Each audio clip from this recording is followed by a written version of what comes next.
Nathaniel Brooks knelt in the dust of a town he could have bought with the coins sewn into his belt, the richest cattleman in Montana, dying of thirst while folks stepped over him like a stray dog. 3 women had sworn to love him.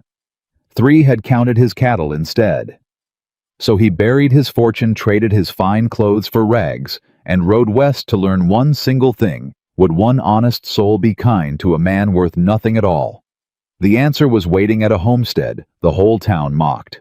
If you believe real love can't be bought, subscribe to this channel right now, and stay with me all the way to the very end, and comment the name of the city where you're watching from, so I can see just how far this story travels.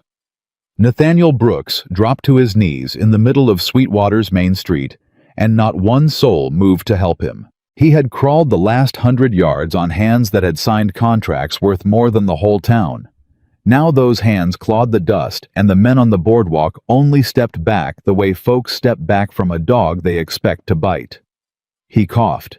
He reached toward the water trough. A boot pressed flat against his shoulder and shoved him down again. "Drifters drink at the river," a voice said. "Not here.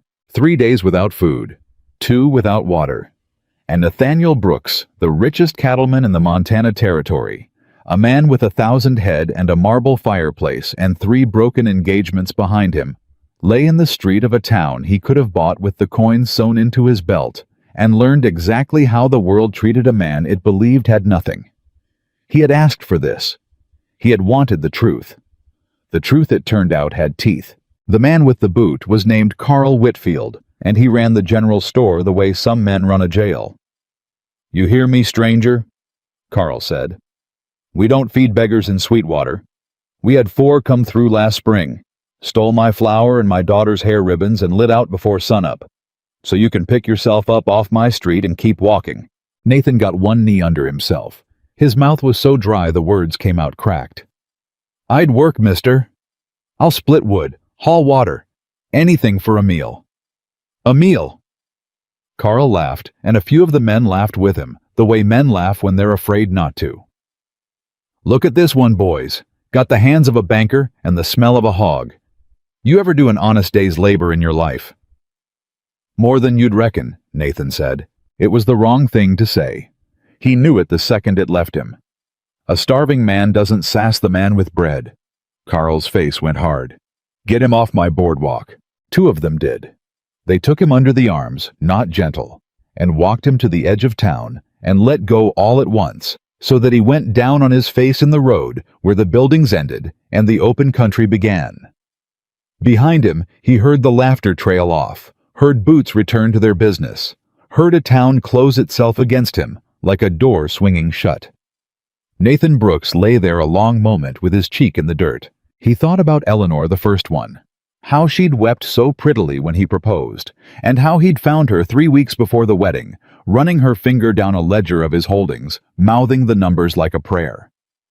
He thought about Margaret the second. How she'd loved his mother's pearls more than she'd ever loved his name. He thought about Cassandra the last. The one who'd told him plainly when it ended that a face like his was bearable so long as the bank book was thick enough. 3 women. 3 knives. And every one of them had smiled at him exactly the way Sweetwater would have smiled if he'd ridden in on a fine horse with silver on his saddle. That was why he'd done it. That was why he'd buried the deed under a fence post 40 miles back, traded his good clothes to a Cheyenne trader for these rags, and walked west to find out a single thing: whether there was one person left in this country who would be kind to a man who could give them nothing at all. So far, the answer was no. He pushed himself up. He started walking. The sun beat down on him without mercy, and the road shimmered ahead, and somewhere past noon, his legs simply quit, and he sat down hard in the wheel ruts, and could not for the life of him think of a reason to stand again. That was when he heard the wagon. It came up slow behind him, the mule plodding, and he didn't even turn his head. He figured it for another Carl, another boot. He'd close his eyes and take it. The wagon stopped. "Mister," a woman's voice said, "you hurt?" He opened his eyes.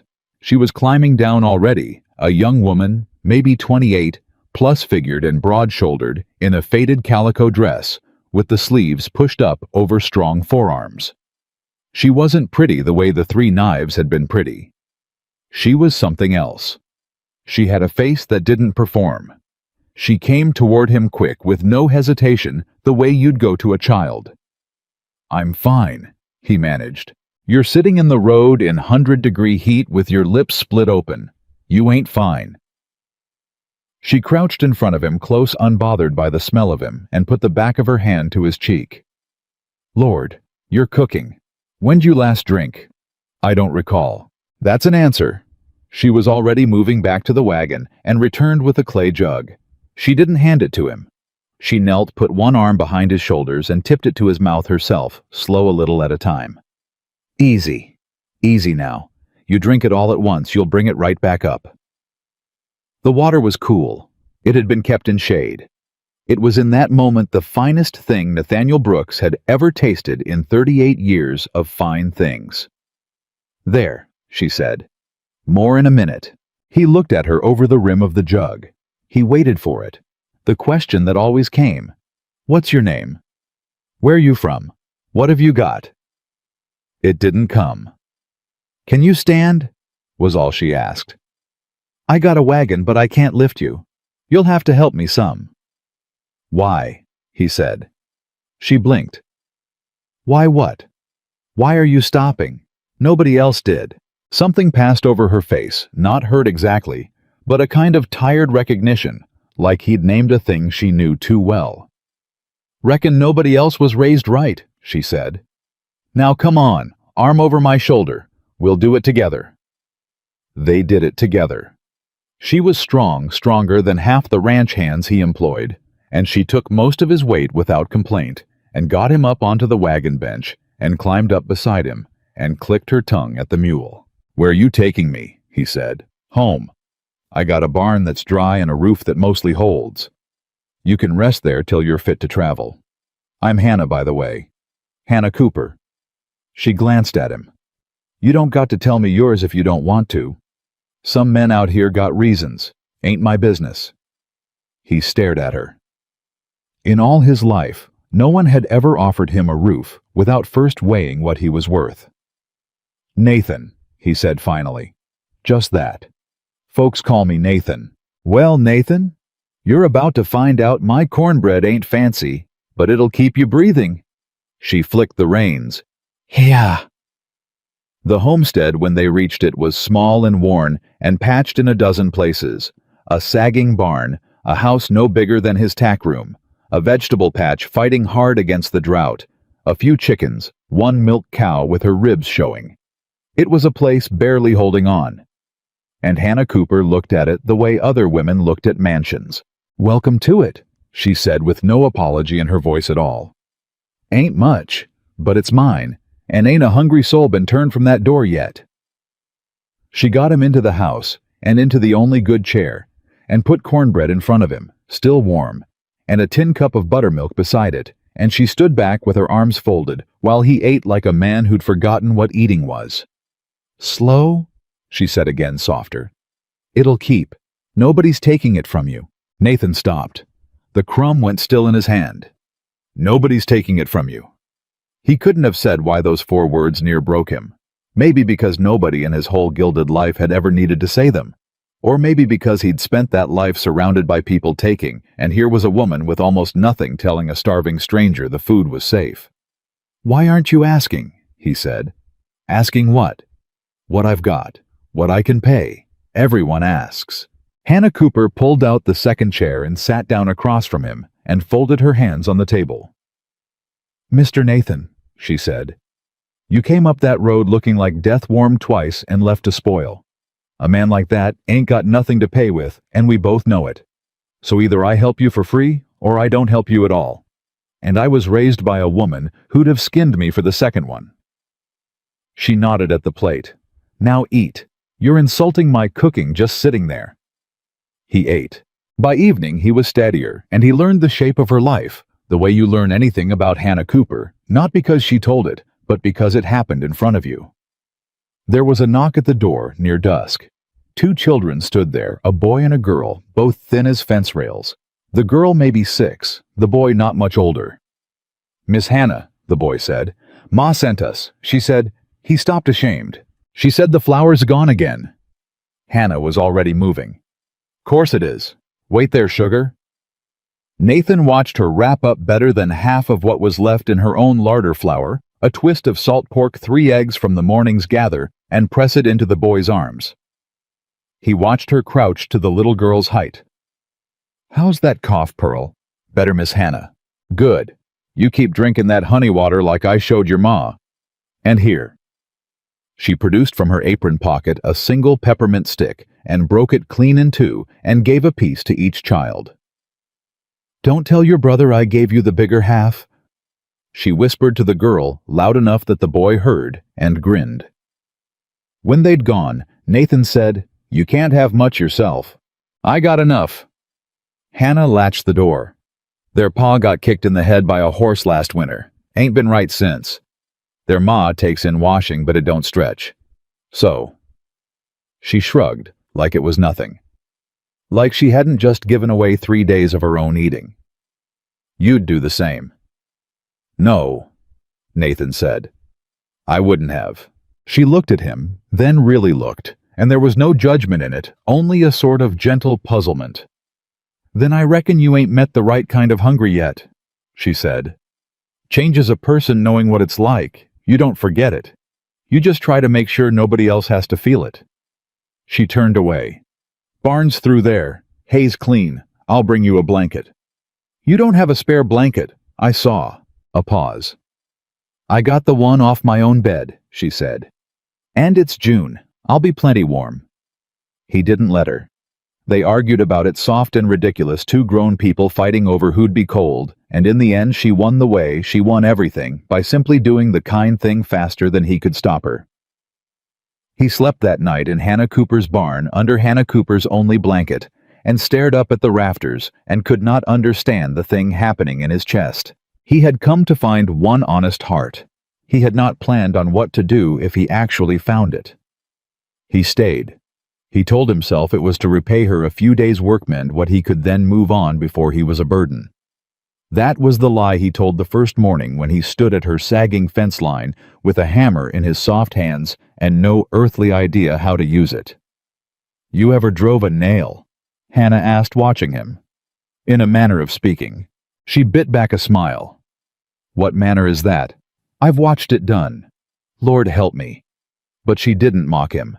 She came over and put her hands over his on the hammer, her grip rough and certain, and showed him the swing of it, the angle, the way you let the weight of the head do the work. There, you're fighting it. Don't fight it. Let it fall. The nail sank true. She stepped back. See, you ain't useless. You just been told you were too long. He missed the next one and mashed his thumb and swore loud enough to scatter the chickens. And Hannah Cooper laughed not at him, with him. And it was such an honest sound that he found himself laughing too, around the pain, and could not remember the last time he had laughed at a thing that cost him nothing. His hands tore open that first week. Blisters, then raw flesh, then the slow beginning of calluses on palms that had known only ledgers and reins, and the smooth handles of expensive things. Hannah cleaned them every night without being asked, and wrapped them in strips of clean cloth, and never once said he was doing it wrong. You don't have to fuss over me, he said one night while she worked. You bled on my fence. It's the least I can do. She tied off the cloth. Besides, man works hard all day for nothing but food and a place to sleep and don't complain once. That's a man worth a clean bandage. She met his eyes. Most fellas I've known would have quit by Tuesday, or robbed me by Wednesday. Maybe I still might.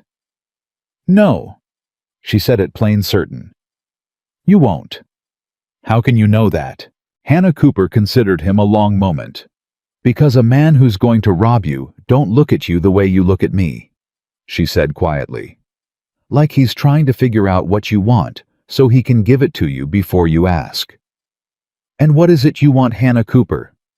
The question stopped her hands. For a breath she didn't answer, and when she did her voice had gone careful the way a person's voice goes when they're handling something they've kept boxed away a long time. Ain't nobody asked me that in years, she said. Most folks reckon a woman like me ought to be grateful for whatever scraps come her way. Wantings for the pretty ones. She tied off the last cloth and smoothed it flat against his palm. "But since you asked, I want what everybody wants, I expect. To be seen. Not the size of me. Not the spinster they all laugh at. Just me, the whole person." She gave a small, tired laugh at herself. "There. Now you know my one foolishness. Don't go telling it in town." "I wouldn't tell that town the time of day," Nathan said. That earned him a real smile, brief and warm. She stood and gathered her cloths, and at the door she paused. "Good night, Nathan." He lay awake a long time after that. She had read him exactly right and exactly wrong. He was trying to figure out what she wanted. He had spent his whole life learning to read what people wanted, because what people wanted from Nathaniel Brooks was always the same thing, and a man learned to see it coming. But Hannah Cooper wanted nothing. He'd watched her for a week now. Watched her give and give and give to the washerwoman's children, to a saddle tramp who came through and got fed and sent on his way to the old widow Hetty, 3 farms over, who got Hannah's last laying hen because Hannah said, "Hetty's grandbabies are coming, and what's a visit without an egg?" She had less than anyone he'd ever known, and she behaved as if she had the most. And the town repaid her for it the way Sweetwater repaid everything. He learned that on a trip to town the second week when he rode in beside her on the wagon to help her trade eggs and butter for the few things she couldn't grow. He saw it the moment they pulled up, the way the women on the boardwalk drew their skirts, the way a knot of men by the saloon nudged each other. "There she is," one of them said, not bothering to lower his voice. "The fat spinster, come to town to scare the horses." Nathan's hand tightened on the reins. Hannah's didn't move at all. She set the brake. She climbed down. She gathered her basket. She walked toward Carl Whitfield's store with her chin level and her step even as though the words simply could not reach her, and Nathan, climbing down behind her, understood that they could. That every one of them landed. That she had only learned over long years not to let her face show wear. Inside, Carl looked up. His eyes passed over Hannah without warmth and snagged on Nathan. "You," Carl said. "The beggar. Thought we ran you off." "Found work?" Nathan said. "That's so. Where?" "My place," Hannah said. Carl's mouth curled. "Your place." He looked between them, and something ugly crawled into his expression. "Well now, that explains it. Couldn't get a man any honest way, so you took in a stray off the road. Had to feed him first, I expect, like the rest of your charity cases." He chuckled at his own wit. "Tell me, Hannah, that the only way a woman your size gets a fella to stay, catch him half dead and don't let him leave." The store went quiet, and Nathan Brooks, who had stood silent through 100 boardroom cruelties, who had let men insult each other and learned nothing, who had spent 38 years believing that the measure of a man was what he could buy, felt something rise in him he had no name for. He stepped forward. He set both hands flat on Carl Whitfield's counter. "Mister," he said very low, "you're going to apologize to this woman." Carl laughed. "Or what? You'll bleed on me, or I'm going to stand right here," Nathan said, "and tell every soul who walks through that door exactly what kind of man speaks that way to the only person in this town with the decency God gave a stone. I'll tell them how she feeds your neighbor's children when their cupboards run dry, how she gave Hetty Larson her last hen, how she stopped in the road for a dying stranger that you shoved in the dirt. Carl? Yeah, I remember your boot, and she didn't ask his name or his money, she just gave him water." His voice never rose. It didn't need to. "So you go on and laugh. But every man in here knows I'm telling the truth, and every man in here knows what you are." Nobody laughed. Carl's face had gone blotchy red. "Now you listen here, you—" "He won't," Hannah said. They both turned. She was looking at Nathan, and her eyes were bright and strange, and her voice when it came was careful like a person walking on ice. "Nathan, don't. It ain't worth it. He's been saying it for years. It don't—" She stopped, swallowed. "It don't hurt me anymore." But it did. He could see it did. He could see in the set of her jaw and the wet shine she was fighting exactly how much it had always hurt, and how long she had carried it, and how completely alone. "Hannah," he said, "get your things. We don't trade here today. I need the salt. We'll get it in Miller's Crossing. It's worth the ride." He picked up her basket himself. He held the door for her. Held the door, something no one in Sweetwater had ever done. And he tipped his ragged hat to the room full of people who'd watched a man insult her. And he walked her out into the street with his hand at the small of her back, steady, like she was the most precious cargo in the territory. She didn't speak until they were a mile out of town. Then, looking straight ahead at the mule's ears, she said in a thick voice, "You shouldn't have done that." "I'd do it again." "You made an enemy. Carl Whitfield's got a mean streak a yard wide and a long memory. You shouldn't have." Her voice cracked clean in half. She pressed her lips together and breathed through her nose and got it back under control. And when she spoke again, it was barely a whisper. "Nobody ever stood up for me before. Not once. In my whole life." Nathan looked at her, at this woman who'd given away her last blanket, her last hen, her last eating, who'd pulled a dying man out of the road and asked nothing in return, who had been told she was worthless. So many times she'd built a wall just to survive it, and he felt his entire understanding of wealth turn over in his chest, like a thing coming up for air. "Then it's about time somebody did," he said. She cried then. Quietly, without fuss, the way she did everything. She didn't lean on him. She didn't ask to be held. She just let 2 tears run down and wiped them with the back of her wrist and kept driving, and Nathan Brooks sat beside her and understood that he had been a fool his entire life. He'd thought he was conducting a test, some clever experiment to find an honest heart. He hadn't tested anything. He'd just been the one starving in the road, and a poor woman had stopped, and now he was learning late and slow, and at the cost of everything. He thought he knew that the richest person he'd ever met owned a sagging barn and 1 milk cow and a heart you couldn't have bought with the whole Montana territory. That night, after she had gone in, Nathan sat on an upturned bucket outside the barn and held his ruined hands in front of him and looked at them in the last gray light. Calluses now, where there'd been soft skin, cuts that had closed. A working man's hands. He thought about the deed buried 40 miles back, the 1,000 head of cattle that were his, and the foreman running them in his absence, and the great empty house with the marble fireplace, and the 3 women who'd loved all of it, and none of him. He thought about Hannah Cooper saying, "Nobody's taking it from you," and he understood sitting there in the dark that he had a choice coming. That a man could not take a kindness like hers and go on lying about who he was. That every day he stayed every meal she gave him from a larder that couldn't spare it every blanket and bandage and gentle correction was a debt he was building under a false name. She thought he had nothing. He had everything. And the cruelest part, the part that kept him on that bucket until the stars came out, was that the moment he told her the truth, he would become in her eyes exactly what Carl Whitfield had accused her of being in reverse.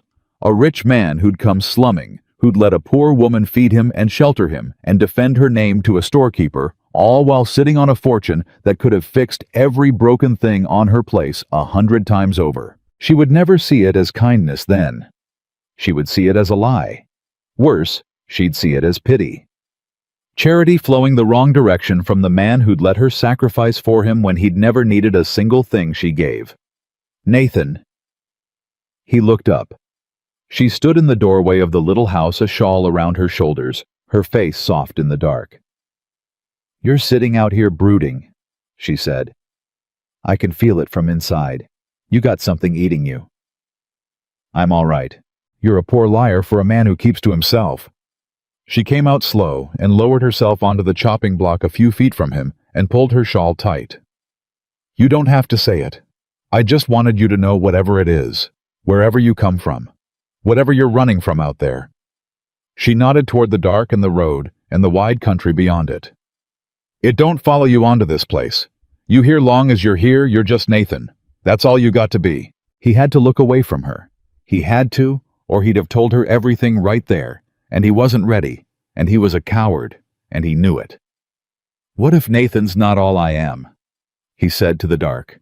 Then I'll meet the rest of you when you're ready to show it, Hannah Cooper said simply. And not a minute before. Everybody's got more than one room in 'em, Nathan.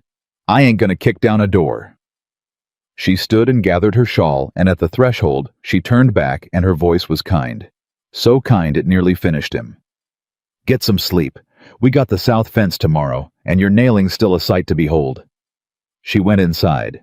Nathan Brooks sat alone under 1,000 stars he could not have bought in the yard of a homestead worth less than his smallest debt, and held his working man's hands and faced the truth he'd come west to find and never once expected. He had wanted to know if one honest heart still beat in this hard country. He had found it, and now he was terrified not of losing his fortune, not of losing his name, but of the single moment coming closer every day when Hannah Cooper would learn what he was and look at him the way she'd never once looked at him yet. Like he'd lied to her. Because he had. He stayed out there until the lamp went dark in her window, and long after turning it over and over, finding no way through it that didn't end in her tears. Then at last he rose and went into the barn and lay down under the blanket she would not take back and stared at the rafters of a poor woman's roof and made himself a promise in the dark. He would earn it first. Whatever came after the truth, her anger, the ruin of everything, he would not speak it until he had given her something real. Not money. Money she'd refuse, and money was the lie itself. Something else. Something a man builds with the hands she'd taught him to use. He didn't know yet what it would be. He only knew that for the first time in 38 years, Nathaniel Brooks had found something he could not buy, could not own, and could not bear to lose, and that he would spend whatever it cost him, and every day he had left, trying to become a man worthy of the woman who'd stopped for him in the road. Morning came, and with it the south fence, and Nathan Brooks kept the promise he'd made in the dark, the only way he knew how with his hands. He was up before her. That was the first thing. He had the mule fed and the cow milked clumsy and slow. Half the bucket spilled down his sleeve by the time Hannah came out onto the step, with her hair still in its night braid and her eyes going wide. "You milked Bess," she said. "I tried to. She wasn't of a mind to cooperate." "You got more in that bucket than I'd have guessed for a banker's hands." She came down and looked at the foam. "Half of it's on your shirt." She kicked. She always kicks. You got to talk to her first. Hannah set down her own bucket and put a hand flat on the cow's flank and leaned close to her ear. "Mornin', Bess. We're gonna get along today, ain't we?" The cow swung her head around and lipped at Hannah's braid gentle as anything. "See, you don't grab a thing and expect it to give. You ask first." "That a lesson about the cow," Nathan said, "or about something else?" Hannah looked at him over her shoulder, and for a second something passed between them quick and warm before she dropped it. "It's a lesson about the cow," she said. "Eat your breakfast. South fence is waiting, and it ain't getting shorter." But it wasn't only about the cow, and they both knew it, and that was the shape of the days that followed every plain thing she said, carrying a second thing underneath every chore, a kind of conversation. He learned to read it. He learned her. The south fence took 3 days. By the end of the first, Nathan could set a post. By the end of the second, he could string wire without bloodying himself mostly. On the third, Hannah stood back and looked down the line of it straight and true as a fiddle string, and she put her hands on her hips and said nothing for a long moment. "Well," she said finally, "it'll hold. That's all it'll hold. What did you want a medal?" A little praise wouldn't kill you. Praise spoils a man. But she was smiling, fighting it and losing. "It's a good fence, Nathan. Best on the place. My pa couldn't have set it straighter, and he was a stubborn old goat who measured everything twice." She walked the line, trailing one hand along the top wire. "He built most of what's standing here, before the fever took him. Took my mother the same winter. I was 19. Nathan set down the wire stretcher. "You've run this place alone since you were 19. Wasn't much choice in it." She said it without self-pity the way she said everything. "Folks figured I'd sell. A girl alone, no man, no money. Carl Whitfield himself came out the spring after they passed, sat right there in my mother's good chair and offered me $40 for the whole homestead. Land house stock, the lot." She laughed short. $40. My pa gave 8 years of his life to this dirt, and Carl figured the daughter of it was worth $40 and a ride to the train. What did you tell him? I told him to get out of my mother's chair. Her jaw set. And I told him this land would be mine till they put me in it. He didn't like that. Carl's not a man who likes the word no. He's been waiting on me to fail ever since. 9 years now. She started coiling the leftover wire fast the way she did when a feeling got too close. Some men can't stand to see a person they've written off keep standing. It's an insult to them. Every morning I wake up alive is a morning I prove Carl Whitfield wrong, and he hates me for it more than he hates anybody. Nathan thought about Carl's boot on his own shoulder. He thought about $40. He had spent more than that on a hat. He won't take it from you, Nathan said. Not while I'm here. Hannah went still. Then she shook her head slow. You're a kind man, Nathan, but you're a drifter. You'll move on when the season turns same as they all do. And it ain't your fight. It was never gonna be your fight. She tied off the wire coil. Don't make me promises you can't keep. I've had enough of those to last me. He almost told her then. The whole of it sat right behind his teeth. I'm not a drifter. I own 10,000 acres. Carl Whitfield couldn't buy my barn cats. Let me crush him for you. And it would have been so easy and so wrong. Because she'd hear it, and the warmth would go out of her face, and she'd see the lie sitting where the man had been. So he swallowed it. Again. Then I won't promise, he said. I'll just do. She studied him a moment, and whatever she saw made her look away. Supper's at dusk, she said, and walked back toward the house, and Nathan stood at the straight true fence her dead father couldn't have built better, and felt the lie grow one day heavier. That was the rhythm of it.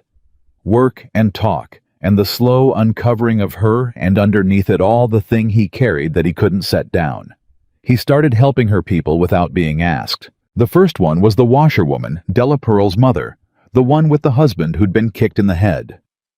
Nathan rode over on the mule one afternoon while Hannah was at the well, and he found the woman's chopping pile bare and her woodshed empty, and her husband sitting on the step, staring at nothing the way a clock stares at nothing.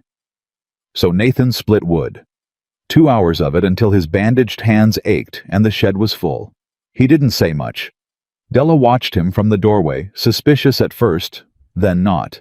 You're Hannah's man, she said. I work for her. That ain't what I asked. Della wiped her hands on her apron. 9 years that woman's kept half this valley fed, and not one soul ever lifted a finger back. Carl makes sure of it. Says anybody who helps the fat spinster can find their credit cut at his store. So folks take what she gives and look the other way and hate themselves for it a little. She came down off the step. You split my wood. First man to do a kind thing for this family since my Tom got hurt. So I'll ask you plain, and you tell me true. You gonna break her heart? Nathan set down the axe. No, ma'am. Men always say no. Then I'll do better than say it. He picked the axe back up. I'll keep your shed full all summer and you watch which one of us tells the truth. Della looked at him a long moment. Then quiet. He cut my credit last week. Carl. Found out the children eat at Hannah's table sometimes. Her voice shook. We're near out of everything that don't grow. I didn't tell Hannah. She'd give us her last and go hungry, and I won't take the food from her mouth again. Nathan looked at the woman at the proud broken set of her at the house with nothing in it. That night, he rode the mule 40 minutes in the dark to Miller's Crossing, to a store run by a man who didn't know him and didn't ask questions, and he spent coins from the belt sewn against his skin. Real money, the first he'd touched in weeks, on flour and salt pork and beans and a sack of cornmeal and a twist of peppermint for the children. And before dawn, he left it all on Della's step with no note and rode back and was milking Bess when Hannah came out and said nothing at all. It became a thing he did. A family short on flour would find flour. A widow with a leaking roof would wake to find it patched the work done in the gray hour before light. Old Hetty Larson. 3 farms over came by one afternoon, nearly weeping, to tell Hannah that somebody had left a whole side of bacon hanging in her smokehouse, and she didn't know who to thank. An angel, Hetty kept saying. An angel come in the night. More likely a neighbor with a kind heart, Hannah said, and walked Hetty to her wagon and helped her up and waved her off down the road. Then she turned around and looked at Nathan, who was very busy mending a harness that did not need mending. Funny thing, Hannah said. What's that? All these angels. She crossed her arms. Della's woodshed, Hetty's bacon, the Pruitt boys' roof. Folks are saying the valley's got a guardian spirit. She walked closer. And every one of 'em happened since a certain drifter showed up milking my cow and pretending he can't keep secrets. Nathan kept his eyes on the harness. Can't account for spirits, ma'am. Nathan. She put her hand over the harness, stilling his. Where's a drifter get the money to feed half a valley? And there it was. The edge of it. The cliff he kept walking up to and backing away from. His heart went hard in his chest. He could feel the truth pushing the whole weight of it. Saved my wages, he said. You don't draw wages, you work for food. From before I came here. She held his eyes a long, long moment, and Nathan understood she didn't believe him, not all the way, and understood, too, that she had decided not to push, not because she didn't care, but because she did. Because some part of her had learned that if she looked too hard at the one good thing that had wandered into her life, it might prove a mirage and leave. All right, she said softly, and took her hand back. All right, Nathan, keep your before, just... Her voice caught. Just don't be feeding folks and starving yourself to do it. You hear? I can't watch another person She stopped dead. The word hung there unfinished. Another person you what? Nathan said. Another person I care about. Hannah said fast and turned and went into the house and shut the door. And Nathan sat there with a harness that didn't need mending and a heart that was beating like he'd run a mile. She didn't speak the word again, but it changed things between them. He caught her watching him at supper. She caught him watching her at the well. And in the evenings now, when the work was done, she started teaching him the garden, the only thing on the place keeping anything alive through the heat. You water at the root, not the leaf, she said, crouched in the dust between the bean rows, his hands following hers. Leaf water just burns off and feeds nothing. You got to put it down where it counts, where nobody sees it, or you've wasted it. She pressed his palm flat to the soil. Same as kindness, when you think on it. The kind that shows ain't worth much. It's the kind nobody sees that keeps a thing alive. You ever stop talking in lessons? Not when the lesson's true. She sat back on her heels and wiped her brow with the back of her wrist, leaving a streak of dirt, and Nathan reached without thinking and brushed it away with his thumb.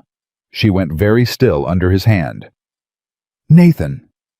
Yes, you're going to have to decide something soon. Her eyes searched his. What you are to me, what I am to you, 'cause I'm too old and been hurt too many times to drift along pretending I don't feel the ground tilting under us every day you stay. She caught his wrist, held it. I won't be away to pass a season. I'd rather you ride out tonight than be that. You're not that. The words came rough. Hannah, you're the opposite of that. You're the only thing I've found in 38 years that I'd build my whole life around if you'd let me. Then why's there a wall in your eyes when you say it? She whispered. Why's it feel like you're saying goodbye and hello at the same time? He had no answer. That wasn't the truth, and the truth he couldn't give. So he gave her the only thing he could. He leaned in slow, asking the way she'd taught him to ask the cow, and when she didn't pull back, he pressed his forehead to hers, and they stayed like that, breathing the same dusty air. Two people on the edge of something neither could name until the light went, and the beans needed covering, and the moment folded itself away unspent. That was the closest they came that summer before everything broke. A streak of dirt, a forehead, a wall he couldn't lower. It would have to be enough to carry them into what came next. The drought came on slow the way the worst things do. First it was just a dry June, and folks said it'd break. Then July came in like a furnace and didn't let up, and the creek that fed the lower valley dropped to a trickle, and then to wet stones, and then to dust. The wells went next. The Pruitts first, then Della's. Hannah's held but lower every day. Nathan watched the rope pay out further each morning before the bucket kissed water, and he didn't say anything, but he counted, and he knew. He knew what nobody else in that valley knew. Because 40 miles east on land that bore his name on a deed buried under a fence post ran the Brooks Irrigation Canal, fed off the Stony River, the one water source for 100 miles, that never failed, gated and locked, and his by right and by law. He could have opened it with a key he carried in his head. He could have sent water down the dry creek bed to every withering farm in the valley. And he couldn't lift a finger, because to do it was to tell the whole country who he was. To do it was to become Nathaniel Brooks again and lose Hannah Cooper forever. So he watched the water drop, and the lie sat on his chest like a stone, and he hated himself a little more each dry morning. It was the drought that nearly broke them first before Carl ever did. Pearl took sick on the hottest night of July. Della came pounding on the door past midnight, her hair wild, the words tumbling out. The girl was burning up, wouldn't wake right, kept crying for water, and there wasn't any. The Pruitt well was dry, and Della's was mud, and the child was cooking from the inside, the way the whole valley was cooking. Hannah was up and moving before Della finished. "Nathan, the well rope. Draw what we've got and don't spill a drop." She was already pulling jars off her own shelf, dried willow bark a twist of something else. "Della, go back to her, keep a wet cloth on her neck and her wrists, I'm coming." "There's no water to wet a cloth with, Hannah, that's what I'm telling you." "Then we'll bring it." Hannah's voice was flat and certain. "Go." Nathan drew the well. The rope paid out longer than it ever had, and his heart sank with the bucket. And when it finally came up, it was half mud and half water, and that half was everything they had. He carried it like it was gold. They rode through the dark, the three of them. Hannah's jars rattling in her lap, and Nathan understood for the first time in his life what it was to have water be the difference between a child living and a child dying, and to know all the while that 40 miles east, a locked canal ran full and cold under his own name. The girl was bad. Nathan saw it the second they came through the door, flushed her little chest, heaving her eyes open but not seeing. Della made a sound like an animal. "Don't you do that?" Hannah snapped. "Not unkind. Don't you bury her before she's gone." "Nathan, the water." Slow on her lips, then her wrists, then the back of her neck. "Della, build the fire up small. I need to steep this bark." She knelt by the cot and took the burning child's hand. "Pearl. Pearl Sugar, it's Miss Hannah. You hear me? You come on back now. I got peppermint waiting, and I gave your brother the small half this time, so you best wake up and collect what's yours." Nathan wet the child's lips with the muddy precious water drop by drop, the way Hannah had once wet his in the road. Hours passed. The fever climbed, and Hannah fought it cool cloth and willow tea, and her low, steady voice that never once cracked, never once let the room feel like dying. Near dawn, the girl's eyes cleared. She blinked up at Hannah and whispered, "Did Tommy get the big half?" "Not this time, baby," Hannah said, and her voice finally broke, just for a second, just on those 4 words. "Not this time." Della wept into her apron. Nathan stood in the corner of that poor room, with an empty water bucket in his hands, and watched Hannah Cooper hold a saved child against her chest, and the lie inside him turned from a stone into a blade, because he had the water. He'd had it the whole time. A canal full of it 40 miles away, locked behind his own name, while a child nearly died for the want of half a muddy bucket. Outside, walking to the horses in the gray light, Hannah swayed on her feet, gray-faced, spent. Nathan caught her elbow. "You haven't slept. You gave that child your last willow bark and half your water, and you'll do it again tomorrow for the next one." He held her up. "Hannah, you can't pour out of an empty cup forever." "Watch me," she said. But there was no fight in it. Only exhaustion. She leaned into his hand a moment, just a moment, the first time she'd ever let herself lean on anything.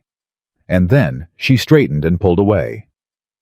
"If the rain don't come, Nathan, that won't be the last sick child this summer, and I can't save 'em all on half a bucket." She looked at the dead dry creek bed running along the road. "We need water. Real water. or this valley's gonna start burying its little ones and I—" Her voice failed. "I can't watch that. I can't." Nathan looked at the empty creek and east toward a canal she didn't know existed and said nothing because there was nothing he could say that wasn't either a lie or a confession, and he wasn't ready for either. Then Carl Whitfield made his move. He came out to the homestead on a Thursday in a buggy with another man beside him, a thin, pale man in a black coat, too heavy for the heat with a leather case on his knees, and the soft, careful hands of someone who'd never done a day's labor in his life. Nathan knew the type on sight. He'd employed a dozen of them. The man was a lawyer or a banker or both, and he was here for one reason, and it wasn't kindness. "Hannah Cooper," Carl called, not getting down. "Got a man here wants a word with you." Hannah came out wiping her hands. Nathan set down the post-hole digger and walked in from the field, slow, deliberate, and put himself at her shoulder and saw Carl's eyes flick to him and narrow. "You still here, beggar?" "Still here." The thin man cleared his throat. "Miss Cooper, my name is Ezra Pell. I represent the Cattlemen's Trust Bank of the county seat." He opened his case and drew out a paper. "I'm afraid I bring difficult news. The bank holds a promissory note against this property signed by your late father in the amount of $312 plus 9 years accumulated interest. The total now standing is $840. He looked up, and his eyes were mild and empty as a fish's. "The note is in default. The bank is calling it. You have 30 days to satisfy the debt in full, or the property will be seized and sold at auction." The yard went dead silent. Somewhere a chicken fussed. "That's a lie," Hannah said. Her voice was very quiet. "My father never borrowed a cent in his life. He hated banks worse than he hated rattlesnakes. He'd have burned this place down before he mortgaged it." "I'm afraid the signature is quite clear, Miss Cooper." Pell turned the paper so she could see it. "Is this not your father's hand?" Hannah looked. Nathan looked over her shoulder, and he watched the color leave her face because the signature was good. It was very, very good. And Hannah said in a whisper, "That looks like his writing, but he wouldn't." "The law doesn't deal in wouldn't, Miss Cooper." Pell put the paper away. "It deals in signatures, 30 days. He nodded, pleasant as a deacon. "Good afternoon." "Hold on." Nathan's voice cut across the yard. "Let me see that note again." Pell's mild eyes turned to him. "And who might you be? A hired hand who knows how to read." Nathan stepped forward and held out his hand. "The note. Let me see it." "I don't believe that's any of your—" He said let him see it. Hannah's voice had iron back in it now. "It's my land. My note. I say he reads it." Pell hesitated. Carl from the buggy said sharply, "Don't show that beggar anything, Ezra. We've done what the law requires. Drive on." But Nathan had already taken a step closer, close enough to see the document over Pell's reluctant shoulder, and in the half-second before the banker snapped the case shut, Nathan Brooks, who had reviewed 10,000 contracts, who knew the look of a real banknote, the way a rancher knows the look of a sick calf, saw 3 things. He saw that the paper was too new. He saw that the ink of the signature was a different black than the ink of the body. And he saw in the corner a watermark stamp from a paper mill that, to the certain knowledge of a man who'd done business across the whole territory, had not existed 9 years ago. The note was forged. Nathan said none of this. He stepped back and let his face go blank and said only, $840, 30 days. We heard you. Pell snapped the case shut. Carl flicked the reins. The buggy rolled out of the yard and down the dusty road, and Hannah stood watching it go with her hands twisting in her apron and her whole hard-won life suddenly hanging by a forged signature. $840, she said. Her voice had gone strange and flat. "I've got $9, Nathan, in a coffee tin under the floorboard. That's everything. 9 years of scraping, and I've got $9. She turned to him, and for the first time since he'd known her, Hannah Cooper looked afraid. "They're going to take my land. They're going to put my father's grave on the auction block." "No," Nathan said. "They're not. Don't." She closed her eyes. "Don't say it like you can stop it. Nobody can stop a bank. That's the whole point of a bank." "Hannah, look at me. He waited until she did. That note is forged. She went still. The paper's too new. The ink doesn't match, and there's a mill stamp on it from a company that didn't exist when your father was alive. He kept his voice low and certain. I've seen 1,000 of those papers. That's not a debt your father signed. That's a thing Carl Whitfield had made. He waited 9 years for the drought to break you, and when it didn't, he had a banker draw up a lie. He's going to steal your land legal because he couldn't steal it any other way. Hannah stared at him. How? Her voice shook. How does a drifter know what a forged banknote looks like? And there it was again, the cliff. She kept walking him right up to it, and one of these days he was going to fall. Because I wasn't always a drifter, Nathan said carefully. I'll tell you the whole of it. I will, Hannah, I swear it to you. But not today. Today the only thing that matters is that they're lying, and a lie can be beat. You hear me? A lie can be beat. She wanted to push. He could see her wanting it, the question right there. But the fear was bigger than the question, and the fear needed a thing to hold on to, and he was holding out hope. So she took the hope and left the question for another day. How do we beat it? She whispered.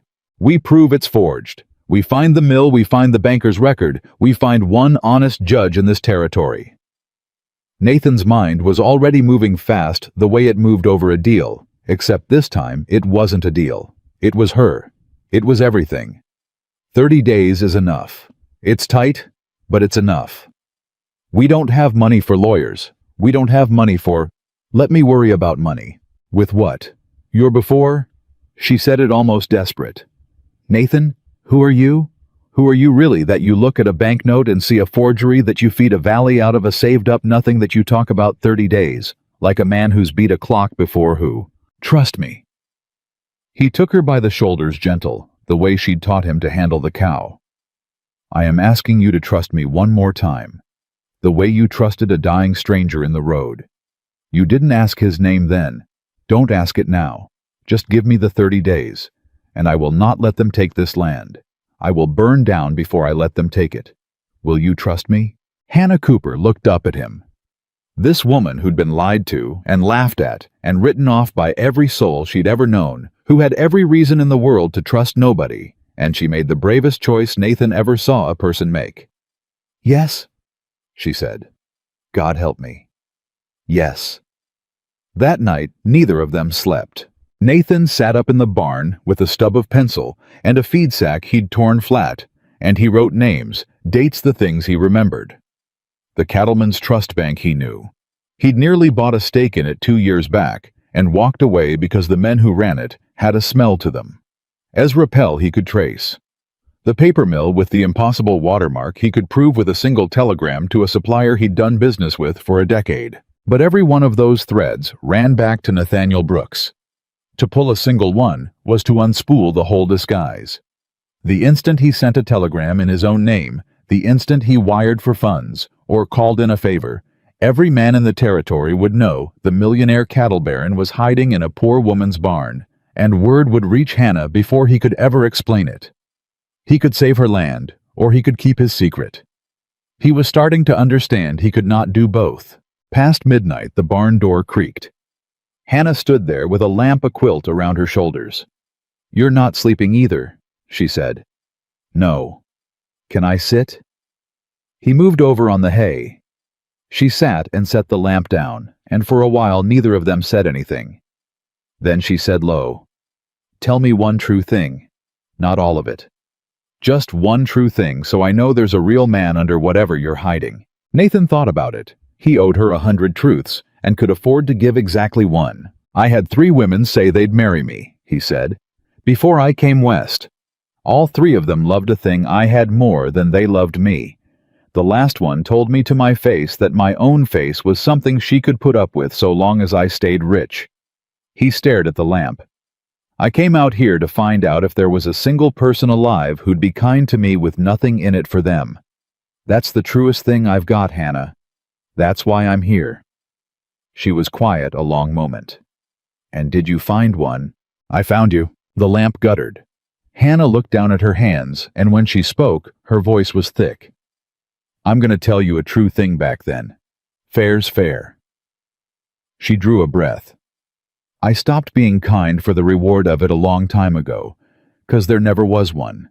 I give to folks 'cause when my pa and ma died, I had 3 weeks where I didn't eat but every other day, and not one neighbor came. Not one. They all knew. And they let a 19-year-old girl go hungry because helping the fat spinster might cost 'em a kind word from Carl Whitfield." Her jaw trembled. "So I swore on my mother's grave that no soul would ever pass my door hungry while I had a crust to give. Not because I'm good, Nathan. Because I know exactly what it is to be left. And I'd cut off my own arm before I'd do that to another living thing." Nathan looked at her in the lamplight at the strength of her and the wound under the strength. And he understood that everything he'd thought was wealth. His whole life had been counterfeit. And the only real fortune he'd ever stood next to was sitting beside him on a pile of hay. 3 weeks of childhood starvation buried in her chest, giving everything she had to a world that gave her nothing back. "You're the richest person I've ever known," he said. "And I have known some rich people." Hannah laughed wetly. "I got $9 in a forged note, Nathan." "That's not what I mean. And you know it's not." She looked at him. Something shifted in the small space between them, charged and dangerous and warm. For one suspended moment, Nathan thought she might lean toward him, or he toward her, the lamp throwing both their shadows up the barn wall the whole night, holding still around the thing about to happen. And then a chicken shrieked outside, and a fox cackled, and the moment broke, and Hannah laughed, and stood, and gathered her quilt. "Foxes in the coop," she said, breathless. "There's always something. Good night, Nathan." "Good night, Hannah." She got to the door, then turned. "That thing you're not telling me," she said. "You're before. When the land's safe, you'll tell me—" "When the land's safe," Nathan said, "I'll tell you everything, and you can decide then what to do with me." "All right." She nodded slow. "All right." She left. And Nathan lay back in the hay where she'd sat, where the warmth of her still was, and stared at the rafters and made his decision. He would save her land, whatever it cost. Even if the cost was her. The next 20 days were a war-fought quiet. Nathan rode to Miller's Crossing and sent telegrams, not in his own name, but to a single man he trusted with his life. His foreman of 15 years, a hard old hand named Jeb Cassidy, who'd run the Brooks Ranch in his absence and asked no questions when his employer vanished into the dust 3 months back. The message was simple and coded. Need quiet inquiry. Cattleman's Trust. A banker named Pell, a paper mill watermark dated wrong. Tell no one I asked. More to follow. NB. Jeb wired back within 2 days, asking quiet. Mill you mean opened 4 years ago, not 9. Pell known to me. Crooked as a creek. Working with a man buying up your whole Eastern Valley, cheap foreclosure by foreclosure. You want names. Nathan wanted names. And the name that came back 2 days later turned his blood to ice. Because the man buying up the valley, the money behind Carl Whitfield, the hand behind Ezra Pell, the patient spider who'd been forging notes and breaking homesteads across the whole Eastern Range for 2 years, was a cattleman Nathan knew. Had dined with. Had nearly gone into business with and pulled back from at the last the way he'd pulled back from the bank because the man had a smell to him. His name was Royce Bannister. And Royce Bannister wanted the valley for one reason that Nathan of all men alive understood completely. The water. Bannister had figured out what Nathan already knew, that the Stony River and its canal were the only reliable water for 100 miles, and that whoever controlled the dry valley below it controlled the future of cattle in the whole territory. Bannister was buying up the broken homesteads for pennies, forging the debts when the drought didn't break folks fast enough, and assembling parcel by stolen parcel an empire. And the last holdout, the final stubborn piece he needed, the keystone of the whole valley, was a sagging little homestead run by a plus-size spinster who'd told Carl Whitfield to get out of her mother's chair. Hannah's land wasn't an afterthought. It was the prize. Bannister needed it, and he'd forge 100 notes to take it. Nathan sat in the telegraph office in Miller's Crossing, with Jeb's message in his fist, and understood that he was no longer hiding from 3 broken-hearted women. He was standing between Hannah Cooper and one of the most dangerous men in the territory. A man with money and lawyers and a forger's pen, and the only weapon Nathan had to fight him with was the one thing he couldn't use without losing her: his own name. He rode back through the dark, and the dry creek bed ran beside the road like a scar, and Nathan Brooks turned it over and found no way out that didn't cost him everything. When he reached the homestead, it was near dawn, and there was a light in the house, and Hannah was sitting at the table with the coffee tin open in front of her, and $9 counted out in a small, sad pile, and her face in her hands. Hannah. She looked up. Her eyes were red. 20 days, she said. 20 days left, and I sat here all night counting $9, like the counting would make it more. She pushed the coins away. I'm gonna lose it, Nathan. I can feel it. After everything, after 9 years, I'm gonna lose it to Carl Whitfield and a piece of forged paper. And there's not a thing in this world I can do. Nathan crossed the room. He knelt by her chair, the way she'd knelt by him in the road that first day, and he took her hands off the table and held them in his ruined working ones. Listen to me, he said. It's worse than Carl. It's worse than a forged note. There's a man behind this, a rich man, a powerful man, and he wants your land more than he's ever wanted anything because of what's under it and beside it, and what it'll be worth when the railroad comes. He held her eyes. Which means he is not going to stop. Not in 20 days, not in 30. He will lie and forge and buy every judge in the county if he has to. Hannah's face crumpled. Then it's hopeless. No. Nathan tightened his grip. It means we need a man just as rich and just as powerful on your side. And I'm telling you, Hannah, looking you dead in the eye and telling you I can get you that man. I can put someone in this fight who can match Royce Bannister dollar for dollar and lawyer for lawyer and break that forged note in half in front of a judge. His heart was slamming. He was so close to the cliff now he could feel the wind off it. But to do it, I'm going to have to tell you my before. Sooner than I wanted. And when I do, Hannah, you might hate me. You might look at me and see a liar, and I need you to know before I say it that every single thing that happened between us in this house was true. The cornbread and the fence and the lamp in the barn, all of it was true. Whatever you decide about me after, hold on to that. It was true. Hannah Cooper looked at him kneeling there, holding her hands, his face open and terrified in the gray dawn light, and a strange stillness came over her. You're scaring me, Nathan, she said quietly. Say it. Whatever it is. I've had every other thing in my life ripped away with no warning. At least give me the warning. Who are you?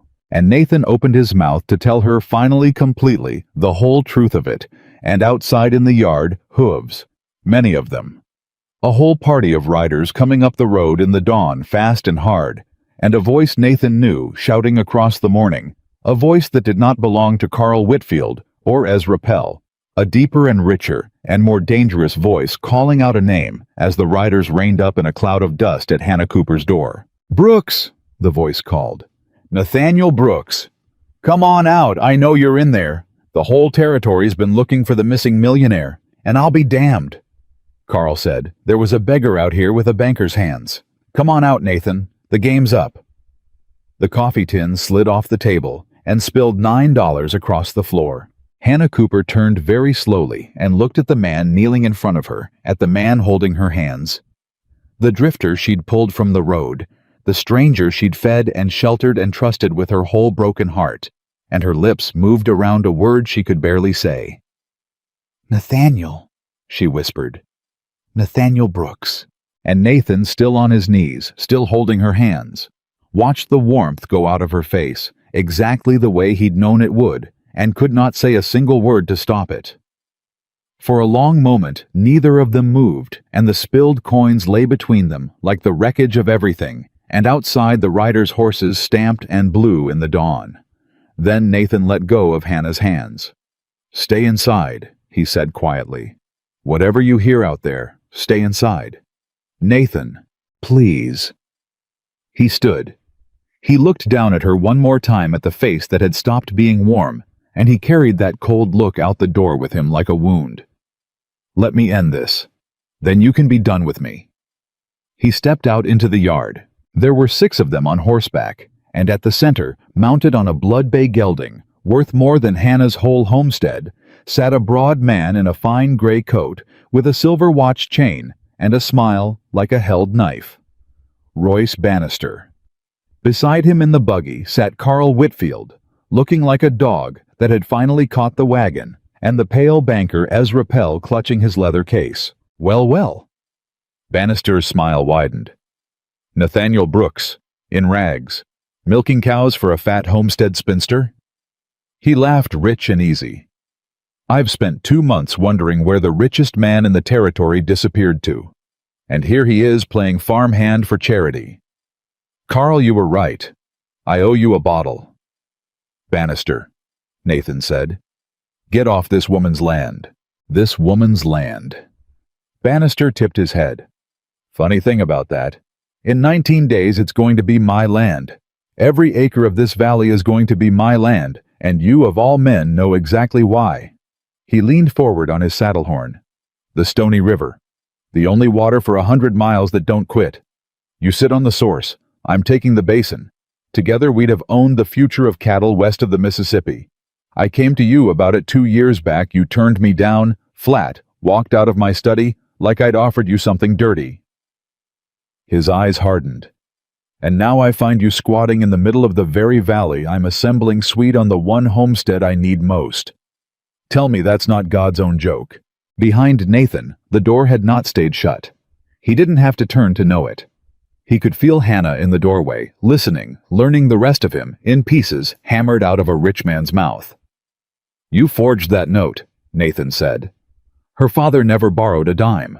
I had a note drawn up, Bannister said, unbothered. Pell here is an artist. You'd be amazed what a clean signature and the right paper can do in front of a tired country judge. And the Judge Brooks. His smile came back. The judge is mine. Bought and paid for like the sheriff, like the recorder's office, like half the men in this county. So you go on and know it's forged. Knowing don't matter. Proving don't matter. Not when the man holding the gavel already cashed my check. It landed in the yard like a stone in a well. That's the trap you see. Bannister spread his hands. I didn't come here to fight you, Nathan. I came to make you the same offer I made 2 years ago, only sweeter. Walk away from the spinster. Bring your water to my basin. We split the territory down the middle, and we are kings, both of us, inside 5 years.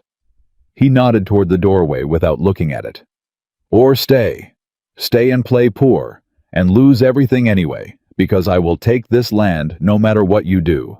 And the only choice you've got is whether you take half a kingdom with me, or watch a fat farm girl get auctioned out of her father's grave. That's the offer. That's the whole offer.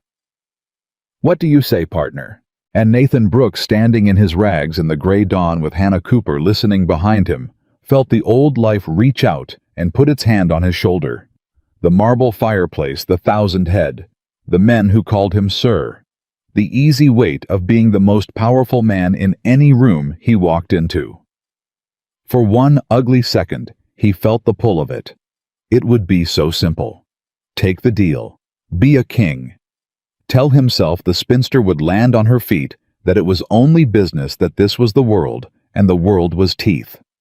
He had told himself 1,000 such things across 38 years, and everyone had been a small coward's lie, and he had never once recognized them as lies, until a poor woman taught him the difference between what a thing costs and what a thing is worth. He turned and looked back at the doorway at her, at the woman who'd tipped a clay jug to a dying stranger's lips and never once asked his name. I'd sooner burn every acre I own, Nathan said, turning back, than take 1 foot of this woman's land for you, Royce. You hear me clear? I am going to break your forged note. I am going to break your bought judge.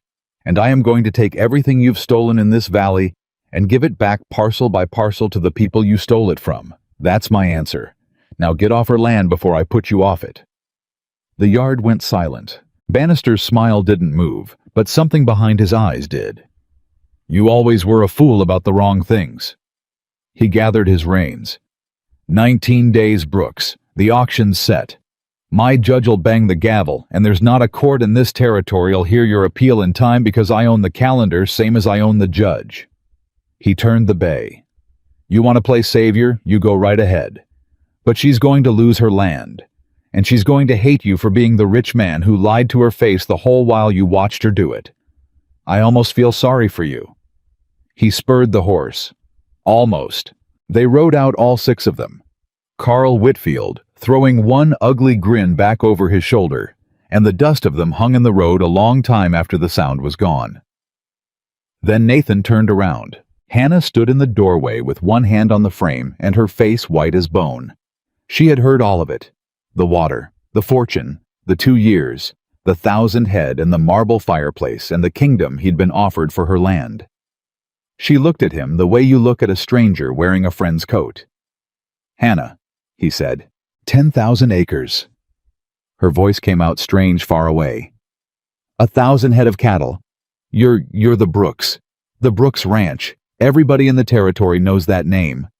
She laughed, and it was a terrible sound. "And you slept in my barn, under my one blanket, while I gave away my last hen and went to bed cold so a dying drifter wouldn't be. Let me explain. I fed you cornbread I couldn't spare." Her voice climbed cracked. "I bandaged your hands. I sat up nights worried sick you'd ride off and freeze in the open country. I stood you up in front of Carl Whitfield, and I cried. I cried Nathan because nobody ever stood up for me before, and the whole time you were a millionaire slumming in my barn to win some bet with yourself about whether poor folks have hearts." She was shaking now. "Was that it? Was I your experiment? Did the fat spinster pass your little test? No, don't you tell me no." The words tore out of her. "You said it yourself. You came west to find out if anybody'd be kind to a man, with nothing. You wanted to know if love was real for a poor man? Well, congratulations. Mr. Brooks, you found your answer. I was kind to you. I was kind to you with my whole heart, and not one thing in it for me, and you let me. You let me sacrifice, and worry, and fall in." She stopped herself, white-lipped. "You let me knowing the whole time you didn't need a crumb of it. That's not a man finding out if love is real. That's a rich man feeding off a poor woman's heart to make himself feel clean." It went into Nathan like a blade because there was truth in it, and the truth was the worst part. "Hannah, every kindness you showed me was the realest thing that ever happened to me." "It wasn't real to you," she said. "It cost you nothing. It cost me everything I had. That's not the same, and you know it's not." Tears ran down her face now, but her voice had gone quiet, and that was worse than the shouting. "I trusted you. You're the first person in 9 years I let inside my walls, and you walked in wearing a lie. You're worse than Carl. Carl never pretended to be my friend. Carl never let me love him." The word hung in the air out at last, and they both heard it. "I love you," Nathan said. "That's the one thing that was never a lie. I came here to find out if anyone could love a poor man, and instead, I found a woman who taught a rich one how to be worth loving. Hannah, I never planned on you. You weren't the experiment. You broke the experiment. You're the only true thing I—" "Stop." She held up her hand, and the hand was trembling. "Just stop." She wiped her face with her wrist, the way she always did, the gesture so familiar it near killed him. "I can't think with you saying things like that. I can't tell what's true out of your mouth anymore, and that's what you did to me, Nathan. That's the thing I can't forgive. Not the money. I don't care about the money. You took the one thing I had that nobody could buy. You took my trust and you spent it. Hannah, you know what the worst of it is?" Her voice dropped raw and exhausted. "It ain't that you fooled the town. It ain't even that you fooled me. It's that you let me be generous with you. You let me feel rich, Nathan, for the first time in my whole life, like I had something worth giving, like I mattered to somebody, and the whole time I was just a poor woman handing her last crust to a man who could have bought the bakery. You let me feel like I was saving you." Her face crumpled. "And it turns out, the only one drowning was me." That cut deeper than anything Bannister had ever said because it was true, and Nathan had no answer for the truth. She stepped back into the doorway. "I want you to go." "Hannah, the auction is in 19 days. If I go, Bannister takes everything. I can stop him. I'm the only one who can match him." "Then stop him." Her chin came up. Stop him, as Nathaniel Brooks from your ranch with your lawyers the way a rich man does. But you do it from somewhere that isn't my home, because I cannot have you under my roof eating my cornbread and looking at me with that face while I figure out which parts of the last 2 months were real." Her voice broke clean through. "Please, I am asking you. Go." Nathan stood in the yard a long moment, and there was nothing left to say that wouldn't be cruel, so he didn't say it. He went to the barn. He rolled his few things in the blanket she'd never taken back, and then he stopped and set the blanket down folded on the hay where she'd find it, because it was hers, and he had taken enough of what was hers. He saddled the mule. He let it out. Hannah stood on the step, watching, arms wrapped around herself. "For what it's worth," he said, swinging up. "I'm going to save your land, not to win you back. I lost that, and I lost it fair. I'm going to save it because it's yours and it's right, and because a man who learned everything he knows about being human from Hannah Cooper couldn't do anything else." He set his hat. "You won't see me, but the land will be yours when this is over. That's a promise from Nathaniel Brooks, and it's the last lie-free thing I've got to give you." She didn't answer. She only looked at him, and for one moment her face cracked. Not anger, now just grief. Naked and bottomless. The grief of a woman who'd let one person in 9 years and lost him in the same morning she found out who he was. Her mouth opened. He waited, his whole heart hanging on it for one word that might call him back. It didn't come. She pressed her lips shut and looked away. He rode out. He didn't look back. And Hannah Cooper stood on her step until the dust settled, and then she went inside and sat down at the table, where the $9 still lay spilled, and put her face in her hands, and for the first time in 9 years she let herself cry the whole way down to the bottom, because she had finally let someone in, and he had finally been false, and the loneliness she'd survived since she was 19 now had a face she loved sitting right in the middle of it. Carl Whitfield came the next morning to twist the knife. He didn't get down from his buggy. He never did. He just sat there in the yard with that wagon-catching grin and called out, "Heard your fancy drifter rode off. Funny thing, turns out he weren't no drifter at all." He let it hang. Nathaniel Brooks, the richest man in the territory, sleeping in your barn. Whole county's laughing about it, Hannah. The fat spinster who took in a millionaire and never knew it. They're saying he must have been awful hard up for amusement. Hannah stood on her step with a bucket in her hand and did not put it down. "You came all the way out here to tell me that Carl—" "I came to tell you it's over." His grin sharpened. "Bannister moved the auction up. Day after tomorrow. That note stands, that judge is ours, and this dirt is sold before your rich man can blink. 9 years I waited, Hannah. 9 years you sat in your mother's chair and told me no." He leaned out of the buggy. "Wonder where you'll sit now." And Hannah Cooper, who had been awake all night with her heart in pieces, who had lost the only man she'd ever loved to a lie, who was about to lose her father's land to a forgery. Hannah set her bucket down slow and straightened, and looked Carl Whitfield dead in the eye. "I'll tell you what I told you 9 years ago," she said. Her voice didn't shake. "Get off my land. It's mine till they put me in it. You can buy a crooked judge and a forged note and a hired liar, Carl, but you cannot buy 1 inch of the thing that makes you smaller than me, and you know what that is. You couldn't break me in 9 years of trying, not when I had nothing, not when I was 19 and starving and alone. So you go on and crow." She picked the bucket back up. "But you remember every single time you came out here to watch me fail, you had to leave again. And I was still standing. I am still standing." She turned for the door. "Auction or no auction, I'll be standing when they bury you, Carl Whitfield." Carl's grin curdled. He whipped the buggy around and drove off cursing, and Hannah went inside and shut the door and pressed her back against it and shook, but she had not given him 1 tear, and she never would. 40 miles east, the man she was grieving had already stopped being Nathan. Somewhere on that long road, he became Nathaniel Brooks again, and he hated every mile of it, because the drifter had been the truest man he'd ever managed to be. He reached the Brooks ranch at dusk. The great house with the marble fireplace looked smaller than he remembered. Jeb Cassidy was on the porch before Nathan was off the mule, the old foreman's weathered face splitting into relief and fury both at once. 3 months. Jeb came down the steps. 3 months, no word but coded telegrams. And you come riding in on a sway-backed mule in rags, looking like you've been dragged behind it. Boss, what in God's name? Saddle the fast horses, Jeb. All of them.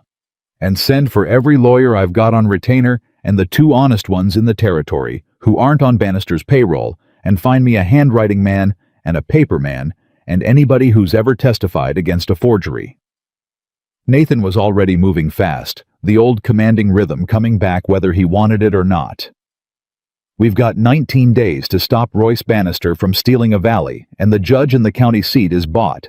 So we're going to have to go over his head to the territorial court, and we are going to have to be loud and fast and impossible to ignore. Move. Jeb didn't ask why. 15 years and he never had. This about a woman. Nathan stopped on the steps. It's about a forged note and a stolen valley. It's about a woman, Jeb said, and went to saddle the horses. The next 2 weeks were a war. Nathan threw everything he had at it. He hired the handwriting expert out of Denver and put him on a train. He had Jeb track down the paper mill's founding records proof black and white that the watermark on the note came from a company that opened 4 years after Hannah's father was already in the ground. He found a clerk in the county recorder's office, a young man with a conscience and a baby coming, and Nathan didn't bribe him. He just laid the forged note beside the mill records on the man's desk and said, "You file the real history of this property, and I'll see your family set for a year, or you bury it for Bannister, and you live with helping steal a dead man's farm from his daughter. Your choice." The young man filed the truth. Piece by piece, Nathan built it. A forged signature. An impossible watermark. A recorder's clerk willing to swear the property had no lien on file until 2 months ago. A banker, Ezra Pell, with a history Jeb dug up of 3 other discovered notes on 3 other foreclosed homesteads. A pattern, a method, a string of stolen farms, all running back to Royce Bannister. It was enough to hang Bannister in an honest court, but Bannister fought back in the dark the whole while. The handwriting man Nathan brought from Denver was met at the train by 2 of Bannister's hired hands, who suggested politely that the air in the county seat was bad for a man's health. And the expert near got back on the train before Nathan put 4 of his own men around him day and night. The recorder's clerk, the young one with the baby coming, found his credit cut at every store in the county the morning after he filed the truth. Carl Whitfield's long arm reaching out to punish him, and Nathan had to move the boy and his wife to the ranch under guard. Ezra Pell, the forger himself, the one man whose testimony could end it clean, Pell vanished. Bought a ticket east and disappeared, leaving Nathan with proof of the crime and no living witness willing to swear to the hand that made it. "Every door I open, he nails another one shut," Nathan said one night, 2 days out, the lamp burning low over a desk full of evidence that wasn't quite enough. "I've got a forged note I can prove is forged, and a forger I can't produce, and a judge who'll throw out every paper I file because Bannister cashed his check. We're winning every fight and losing the war." "Then quit fighting the war you can't win," Jeb said, "and find one you can." The trouble was, the court wasn't honest, and the auction was in 5 days, and the territorial judge who could overrule the bought one was 300 miles away and slow as winter. And then Bannister played his last card, and it was a card Nathan never saw coming. Jeb brought the news at midnight ashen. "Boss, the auction. Bannister moved it up. It's not in 5 days, it's the day after tomorrow. He greased the judge to advance the date, says the property's at risk of waste, with the drought dressed it all up legal. We can't get the territorial judge here in 2 days. It's not possible. The roads, the distance." The old man's voice failed. "We've got the proof. We've got everything we need to win, and we are going to lose because we are 48 hours short and 300 miles long, and there's not a horse on earth can close that gap." Nathan stood very still in the lamplight of his study, the forged note and the mill records and the clerk's affidavit spread across the desk in front of him, every piece of a perfect case useless. "Then we don't win it in court," he said slowly. "Not in time. There's no other way to win it. There's one." Nathan looked up, and something hard and clear came into his face. "We can't beat the auction, but we can take away the thing Bannister's buying. He's not paying for dirt, Jeb. He's paying for water. The whole valley's worth a fortune because it's bone dry, and he means to control the only river that can fill it. That's the prize. That's the only reason that land is worth stealing." He stood. "So we drown the prize." "You're not making sense. The Stony River, the canal." Nathan was already pulling on his coat. "It runs full. It's mine, gated and locked, every drop legal. I've kept it shut my whole life to hold the water rights and run up the price. Tonight, I open it. All of it. I send the whole Stony River down the dry creek bed into that valley, and I flood every parched acre Bannister's been stealing, and I keep it open." His eyes burned. "If the valley has water, free water falling out of the sky from a Brooks Canal that no court can take away from me, then Bannister's Basin isn't worth a stolen dime. The drought's what's breaking those folks. I can end the drought tonight with a key and a gate. And a valley that isn't dying is a valley nobody needs to sell." Jeb stared at him. "You'd give away the water rights, boss. That canal's the most valuable thing you own. You've spent 20 years building the price of that water. I spent 20 years building the price of a lot of things that turned out to be worth nothing," Nathan said. "Saddle the horses.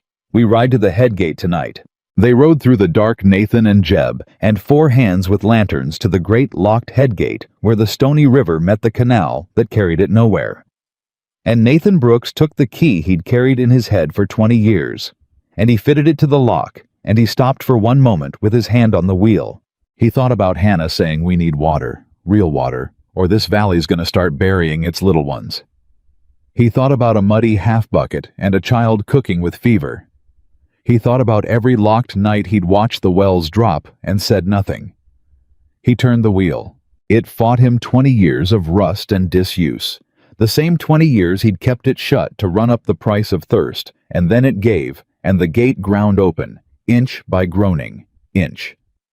And the Stony River, the one water that never failed in 100 miles of dying country, came roaring through the open canal and down the long dry creek bed toward the valley, like the hand of God let loose, and Nathan Brooks stood in the spray of it and felt 20 years of careful greed wash off him in the dark. Jeb came up beside him, watching a fortune in water rights pour away into the night, and shook his head slow.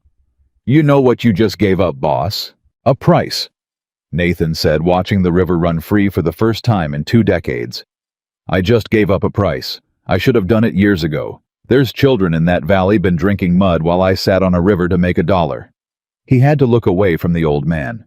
"A woman I know would have opened this gate the first dry day and never thought twice. Took me 20 years and losing her to learn what she knew at 19.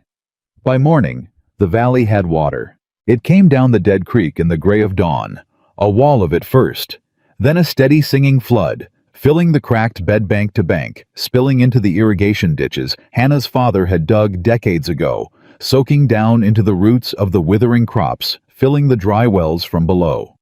Folks came out of their houses in their night clothes and stood at the water's edge and could not believe it. Pearl recovered, now ran along the bank shrieking with joy.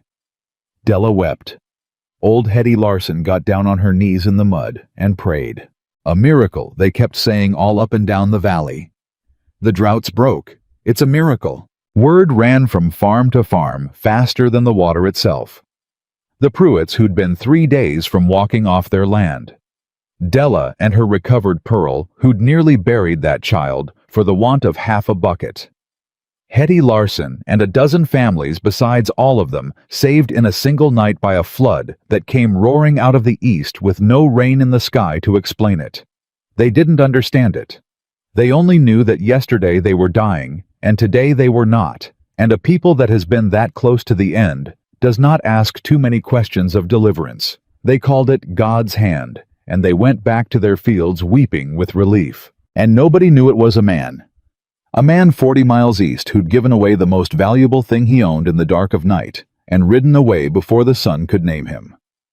Hannah Cooper stood at the edge of the flooded creek behind her homestead, watching the water she had begged the sky for run brown and beautiful through her father's old ditches, and she did not call it a miracle. She knew. She didn't know how, and she couldn't have proved it, but she stood there with the water singing past her feet.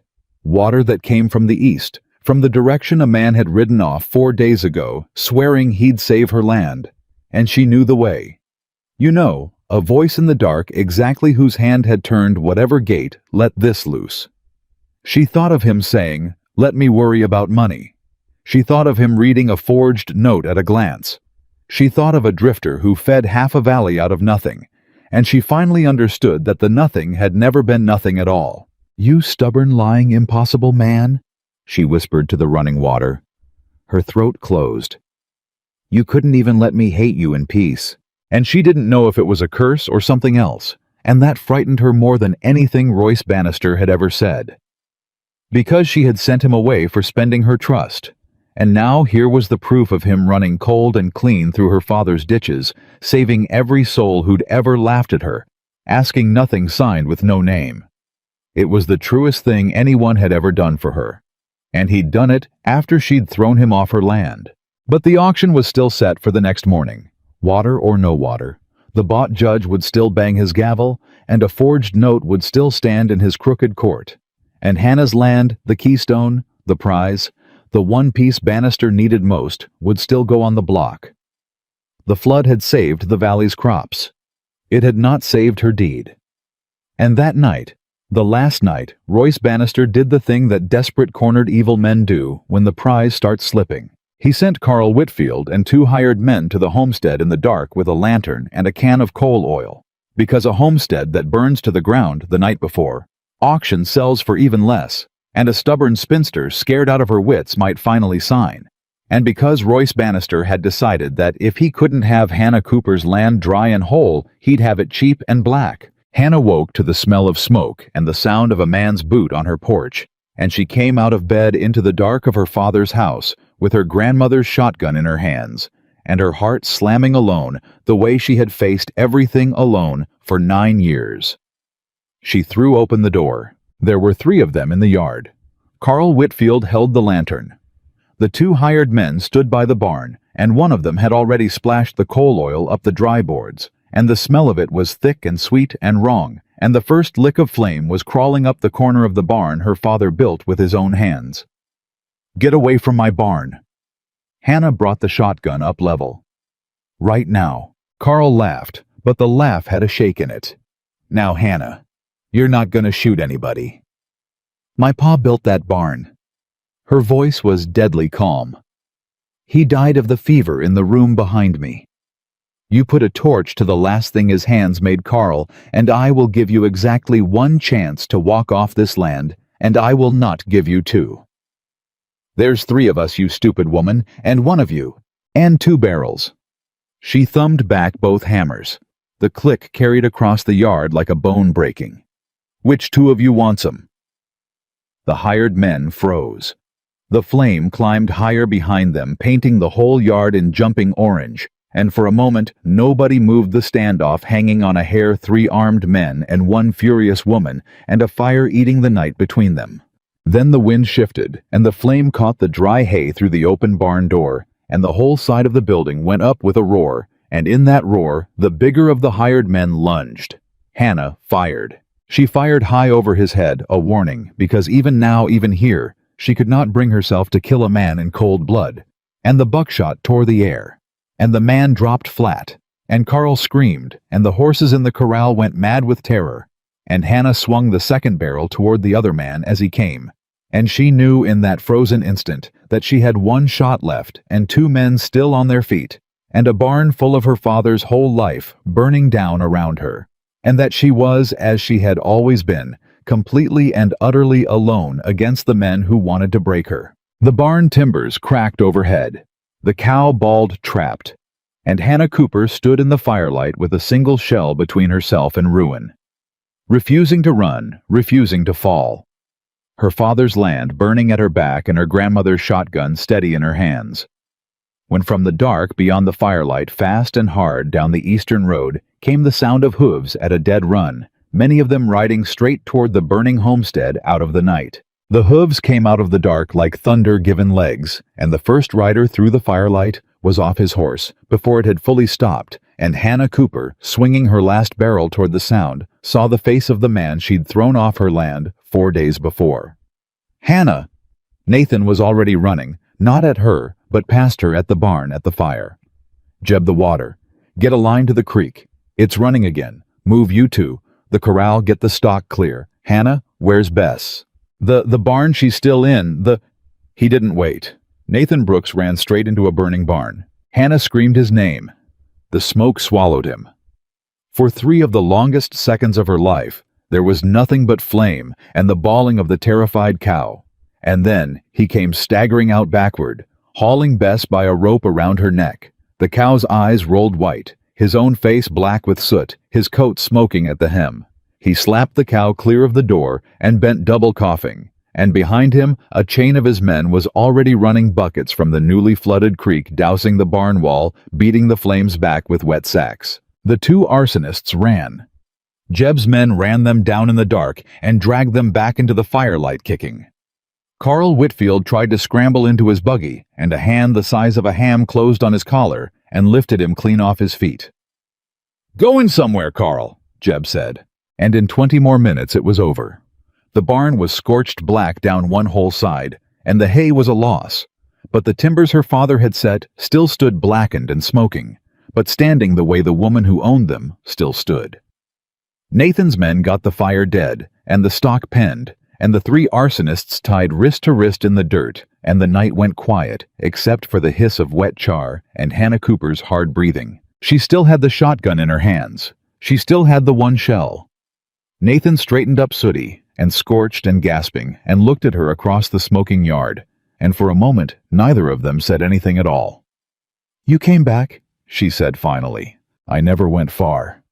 His voice was a wreck from the smoke. "I told you I'd save your land. I meant the dirt.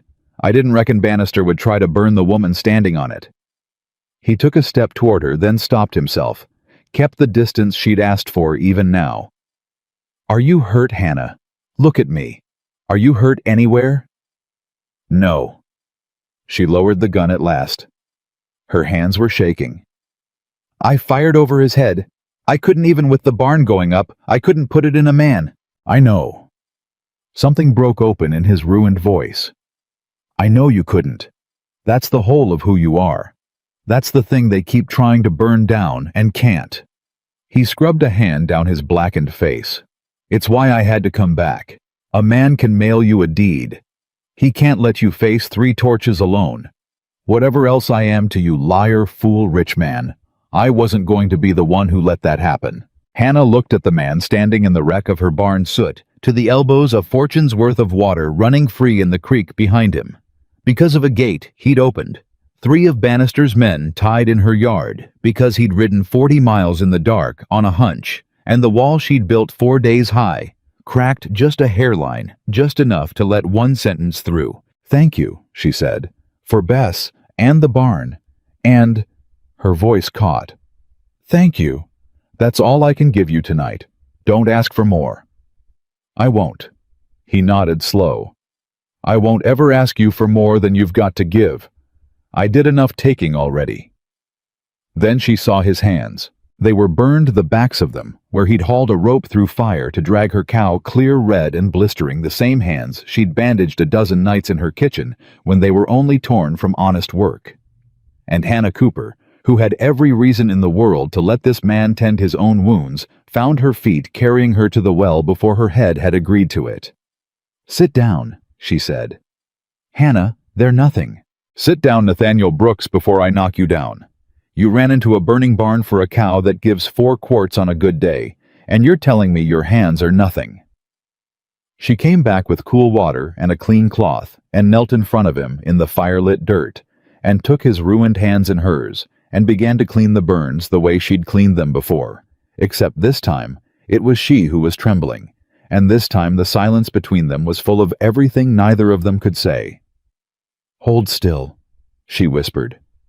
"This'll sting." "It already does," Nathan said, and they both knew he didn't mean his hands. It wasn't forgiveness, but it wasn't the closed door either, and they both knew the difference.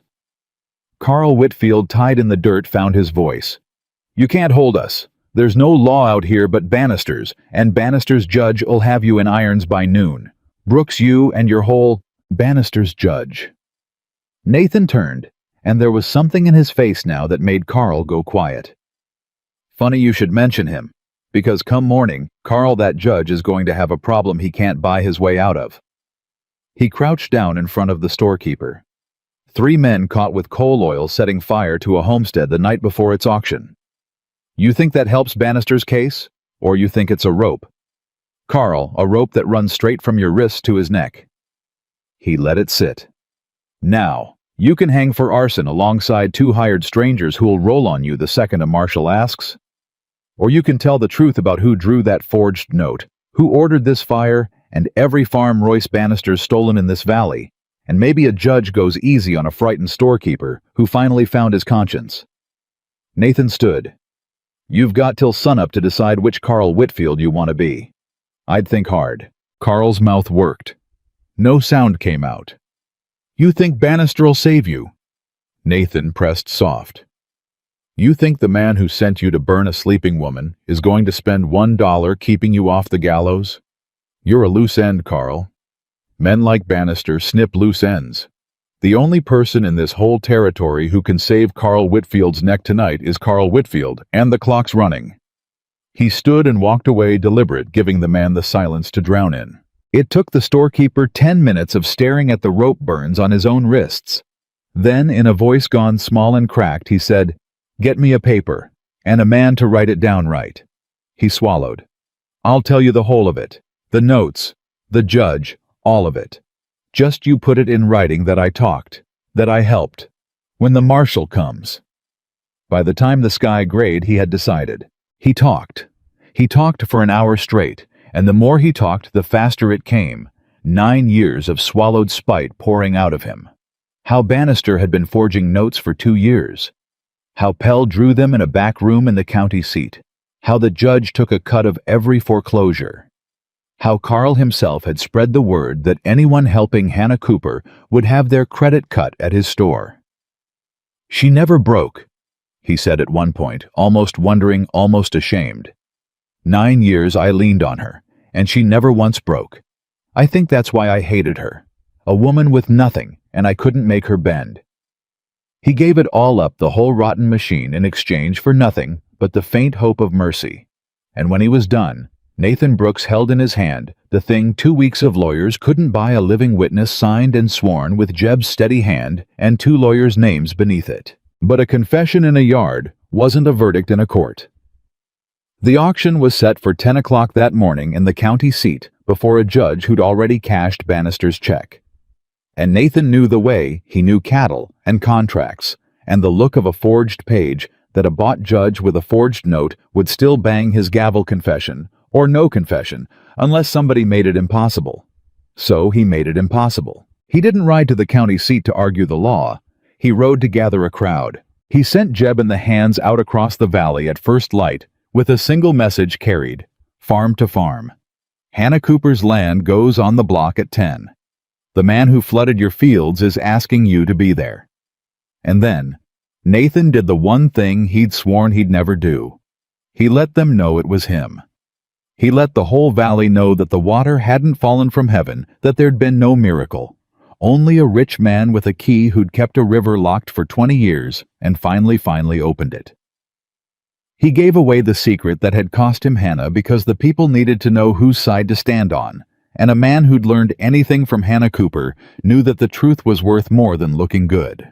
And the valley came. They came in wagons and on foot and on mules, in their patched Sunday best, every family Hannah had ever fed, and every family the flood had saved, the Pruitts, Della and her children, old Hetty Larson, 2 dozen more, and they filled the dusty street outside the county courthouse, and they would not be moved.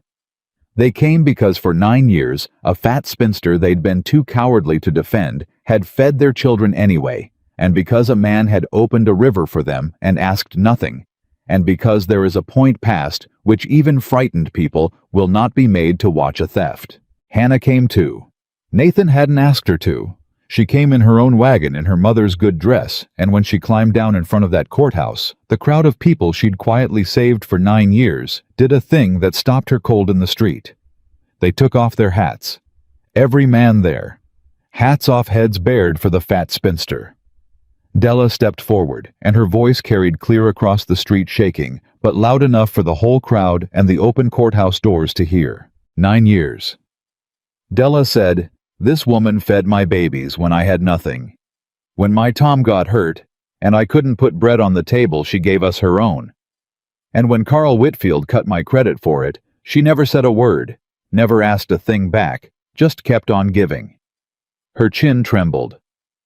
"I let folks call her names to keep my own credit good. I'm done being that small. They want to take her land, they can take mine first. They can take all of ours." A rumble of agreement rolled through the crowd. "She's not the fat spinster.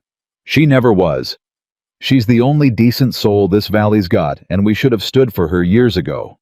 We're standing now." Della took Hannah's arm, Hetty took the other, and the people who'd looked the other way for 9 years closed around her like a wall. And Hannah Cooper, who had faced everything alone since she was 19, walked into that courthouse, not alone, for the first time in her life. She found Nathan at the front in a proper coat, now looking like the man he'd been born, and hating it, and she stopped beside him. "You told them," she said, "about the water. You gave away your secret. It was costing you. Didn't seem worth keeping anymore." He didn't look at her. He was watching the door where the judge would come. "I'm done with secrets, Hannah. I had a bellyful of what they cost." Royce Bannister was already there in the front row, fat and easy in his fine gray coat, with his lawyer beside him and his bought judge about to take the bench. He turned and saw the courtroom packed wall to wall with the Valley saw. Nathan saw Hannah, ringed by people who'd never once stood for her, and the easy went out of his face. "What is this?" he said. "This," Nathan said, "is the part you didn't buy." The judge came in. He was a soft, gray, careful man, and he took one look at the packed and furious courtroom, and the lawyers Nathan had brought, and the way the wind had plainly shifted, and Nathan watched the calculation move behind the man's eyes. The calculation of a coward weighing one rich man's check against 200 witnesses, and a scandal that could reach the territorial court. "We are here," the judge began, "for the scheduled auction of the Cooper homestead on a note in default held by Your Honor." Nathan was on his feet. "Before you bang that gavel, you'll want to hear what I've got, because if you don't, every soul in this room is going to watch you knowingly enforce a forged debt. And there's a territorial marshal riding in from the Capitol who'd find that real interesting." The judge's face went still. "And who are you?" "Nathaniel Brooks. I expect you've heard the name." A murmur ran through the room. "I've got a handwriting expert from Denver prepared to swear that note's signature is forged.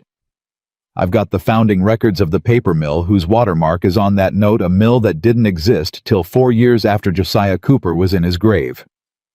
So unless a dead man bought paper that hadn't been made yet, that note is a lie. I've got a county clerk who'll swear no lien existed on that property until 2 months ago. And," he let it land, "I've got a signed confession taken this very morning before 2 lawyers from Carl Whitfield naming Royce Bannister as the man who forged it, the man who bought you, and the man who sent 3 men to burn that woman's home to the ground last night." The courtroom erupted.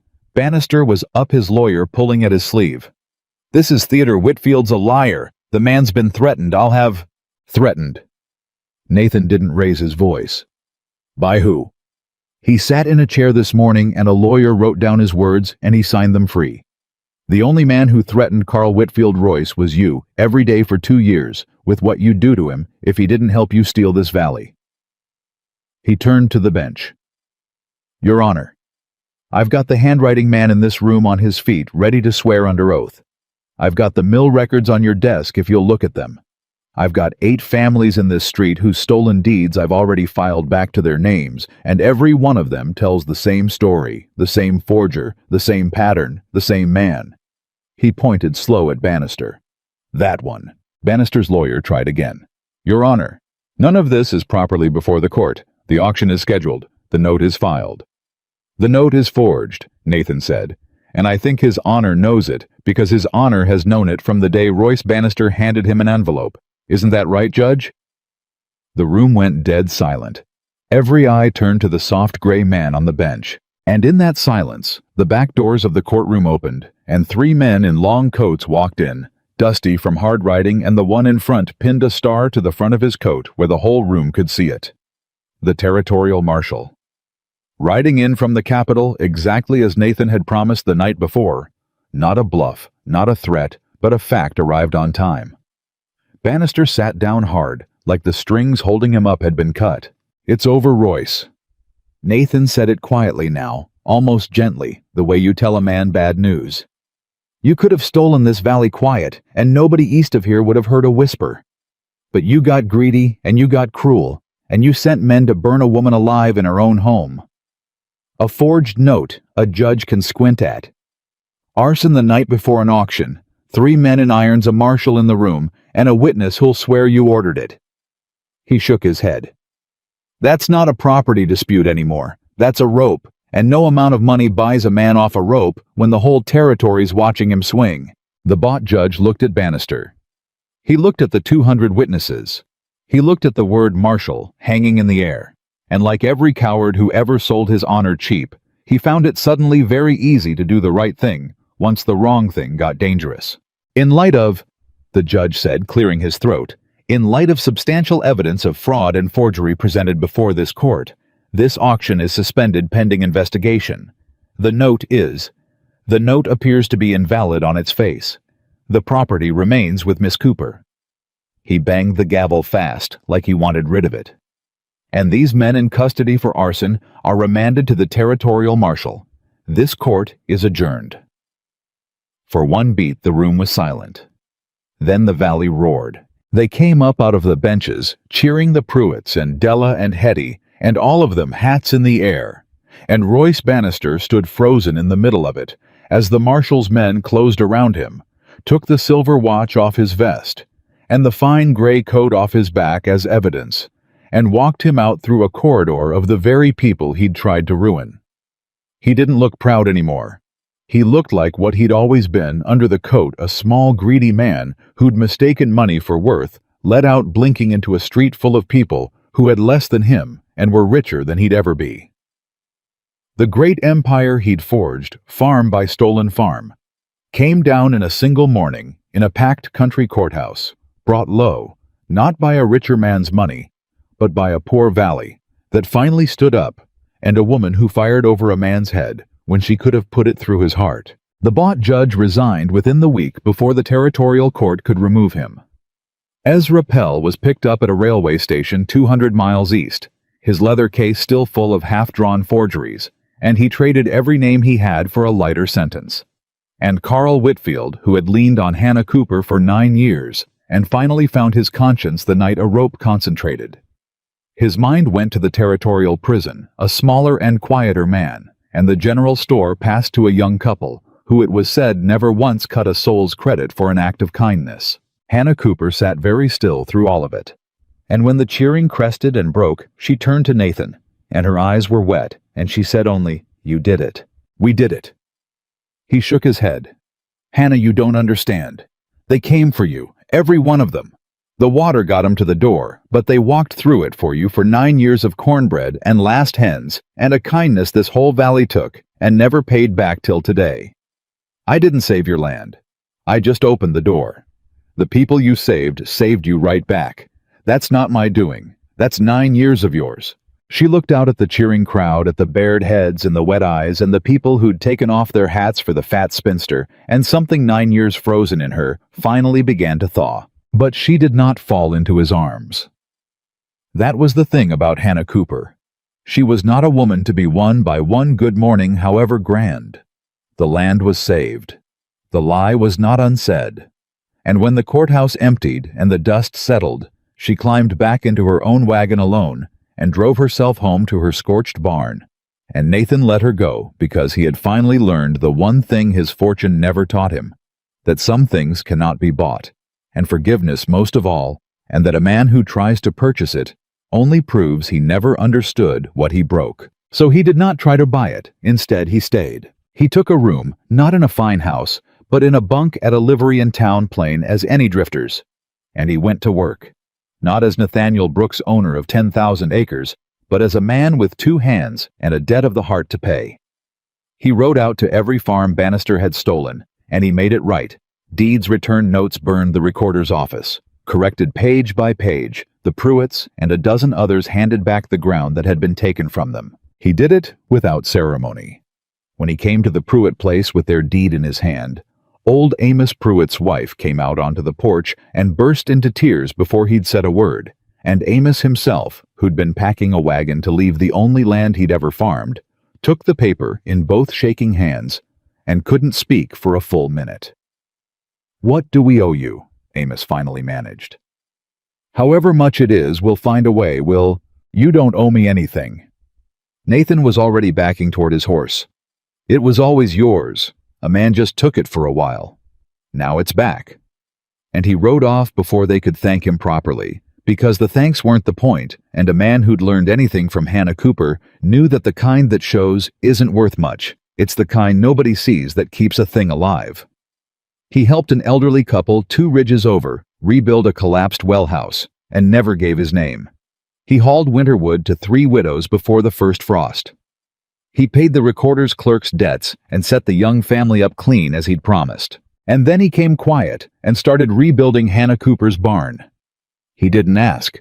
He just appeared at first light one morning with a wagon of fresh-cut lumber and his own scarred hands, and he tore out the burned timbers and began to raise new ones. Hannah came out onto her step and watched him a long moment, this man in rough clothes sweating over her barn the way he'd sweated over her fence 3 months before when she'd thought he was nobody. "I didn't ask you to do that," she said. "No, ma'am, you didn't." He set a post. "But your pa built this barn, and a man burned it, and I've got hands now that know how to build on account of a woman who taught me. Seems fitting I use 'em here." He didn't look up. "I'm not doing it to win you, Hannah. I want to say that plain, so there's no lie in it. I lost that, and I know it. I'm doing it because it's right, and because I'd rather be a man who shows up than a man who writes a check. You taught me that too." He kept working. "You don't owe me a word. You can watch, or you can go inside. But I'm going to finish this barn." And he did. It took him 3 weeks working alone, and somewhere in the second week, Hannah Cooper did a thing she hadn't planned. She came out at noon on the hottest day of it, while he was up on the new roof beam with the sweat running off him, and she carried a clay jug of cool water kept in the shade, the same as she'd carried down a dusty road to a dying stranger 3 months before. She set it on a sawhorse where he could reach it. "You'll cook up there," she said. "Drink." Nathan climbed down. He looked at the jug and then at her, and they both knew what it was, that it was the same jug, the same water, the same wordless kindness offered to a man with nothing except now she knew exactly who he was, and offered it anyway. He understood in that moment that it meant more than the courthouse and the deeds and all of it put together. "Slow," she said, the ghost of a smile at the corner of her mouth.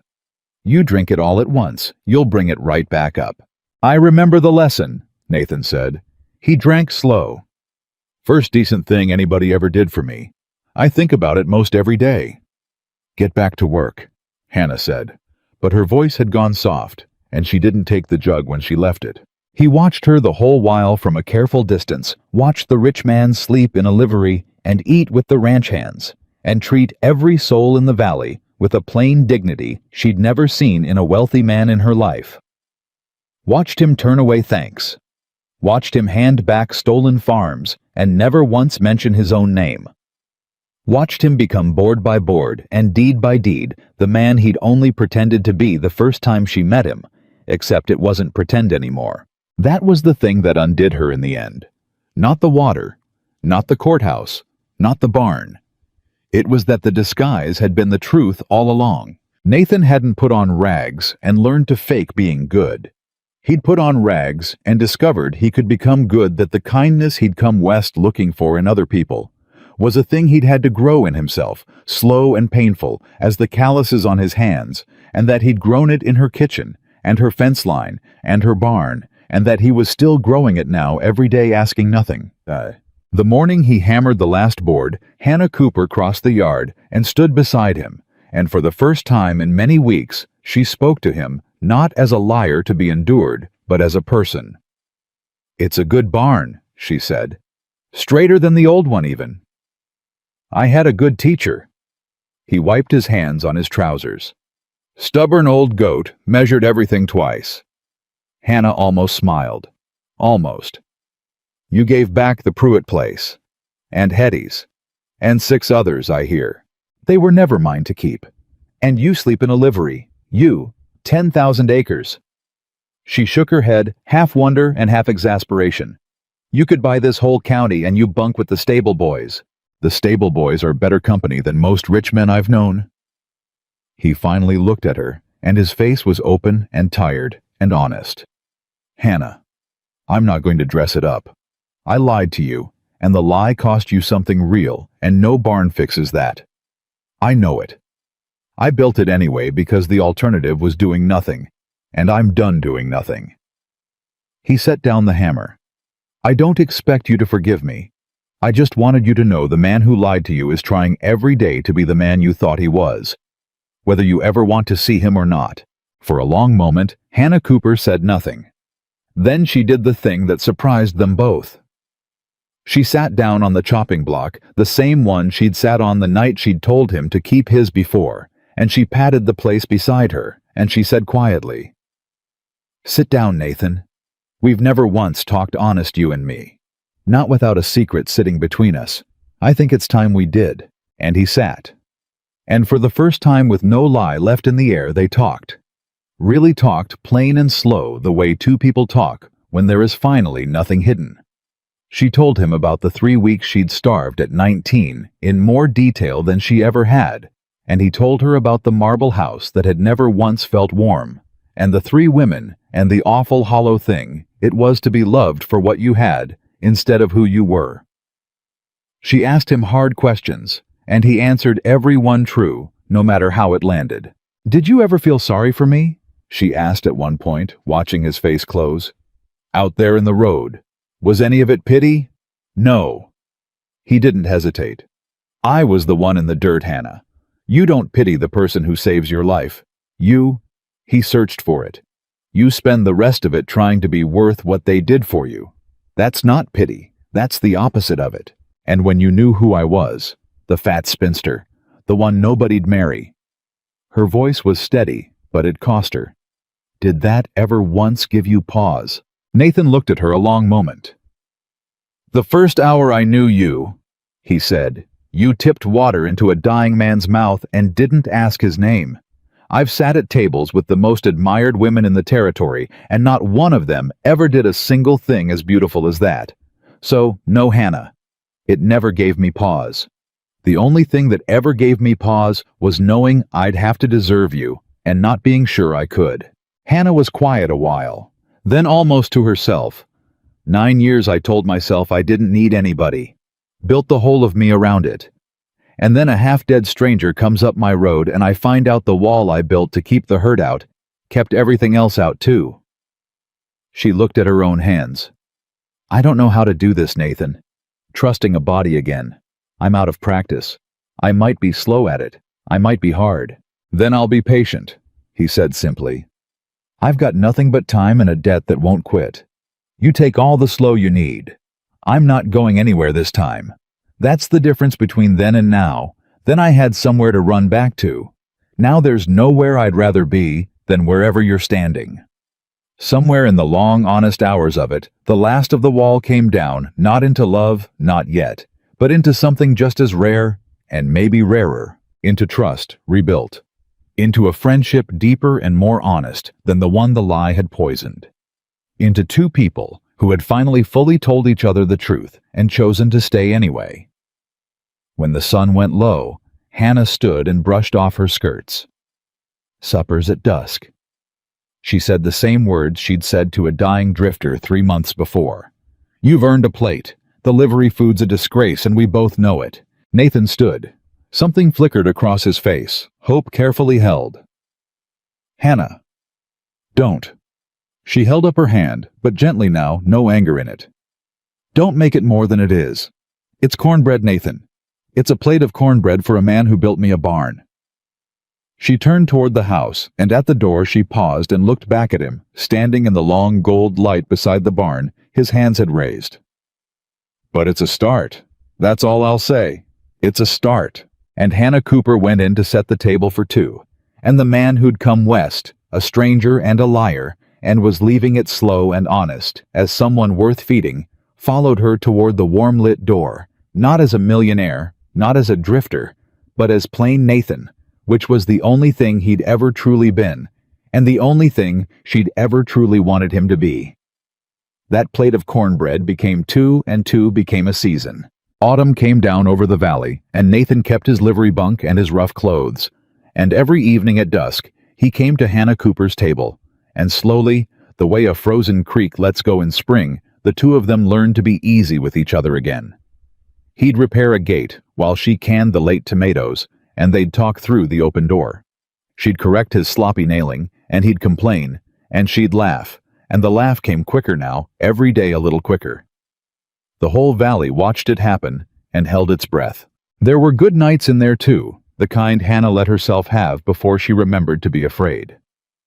One evening Nathan brought back the old blanket, the one she'd given him, the one he'd folded on the hay the day he left washed and mended, and laid it over her shoulders against the autumn chill, while she sat shelling beans on the step. "You kept it," she said. "Slept under it 40 miles east the whole time I was gone." He sat down beside her. "Only thing I took from this place when I went, and the only thing I wanted to bring back. It got me through some cold nights, that blanket, knowing it was yours." "It's just a blanket, Nathan." "No, ma'am." He picked up a handful of beans and started shelling clumsy the way he did everything she'd taught him, and she didn't correct him for once. "It's the first thing anybody ever gave me that cost him something. You went to bed cold so I wouldn't.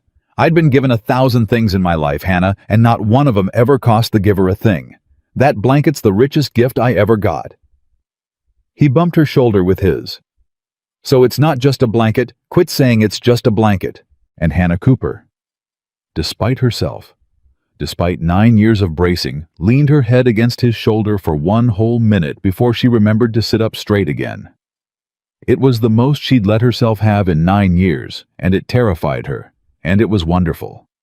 But Hannah Cooper had a wall left, the last one, the deepest.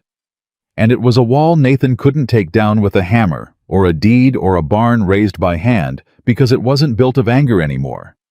It was built of doubt. He felt it on the good nights when the talk got close and warm, and something in her went stiff and stepped back.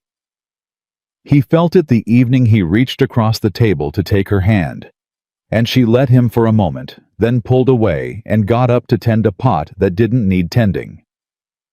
He felt it most of all the night he said low, "Hannah, you know what I want. I've made no secret of it. I want to court you proper," and watched her face close like a shutter. "Don't," she said. "Why?" "Because you'll come to your senses." She wouldn't look at him. "Some morning you'll wake up in that livery and remember you've got a marble house and 10,000 acres and a whole world full of pretty thin women who'd swoon to marry Nathaniel Brooks, and you'll look at the fat spinster across the table and wonder what in God's name you were thinking." She scrubbed at the pot. "I won't be a man's mistake, Nathan. I won't be the thing you settle for because you felt sorry for me in a road one time.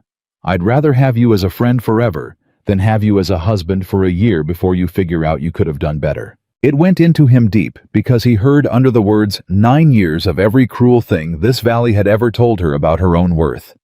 "Hannah." "It's late." She set down the pot. "You should get back." And he went because he'd learned to give her the room she asked for. But he rode back to the livery, turning it over and over, and he understood that the land was saved and the lie was forgiven. And they could go on like this for 40 years, easy and warm, and never once whole, because Hannah Cooper did not believe, could not, after a lifetime of proof to the contrary, that a man like him could truly want a woman like her without it being pity or madness or a passing whim. It was Della who said the thing Hannah needed to hear a few days later, hanging wash in the yard. "You're gonna ruin it," Della said, plain as a slap. "You know that." "Ruin what?" "Don't play simple with me, Hannah Cooper. We've known each other 20 years. Della pinned a sheet. That man comes to your table every night with his heart hanging out of his chest, and you keep finding ways to send him home. I've watched you do it. You think I don't know why?" She turned.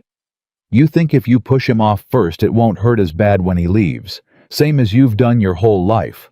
Push him before they push you. Only this one ain't pushing Hannah. This one's standing there taking it and coming back the next night anyhow." Hannah's hands went still on the wash. "He could have anybody, Della. And he wants you. Lord, the man gave away a river for you." Della came and took her by the shoulders. "Listen to me. You fed my babies when I had nothing. You gave Hetty your last hen. You pulled a dying stranger out of a road.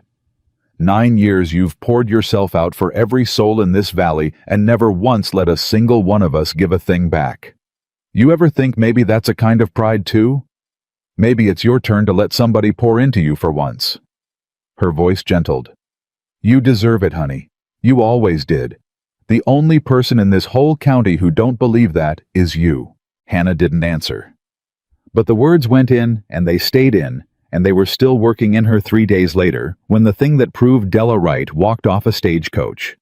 He had no idea how to prove a thing like that to Hannah herself, until that very thing stepped down into the county seat wearing French silk and a cruelty Nathan knew by heart. Cassandra had come back. He heard it before he saw her.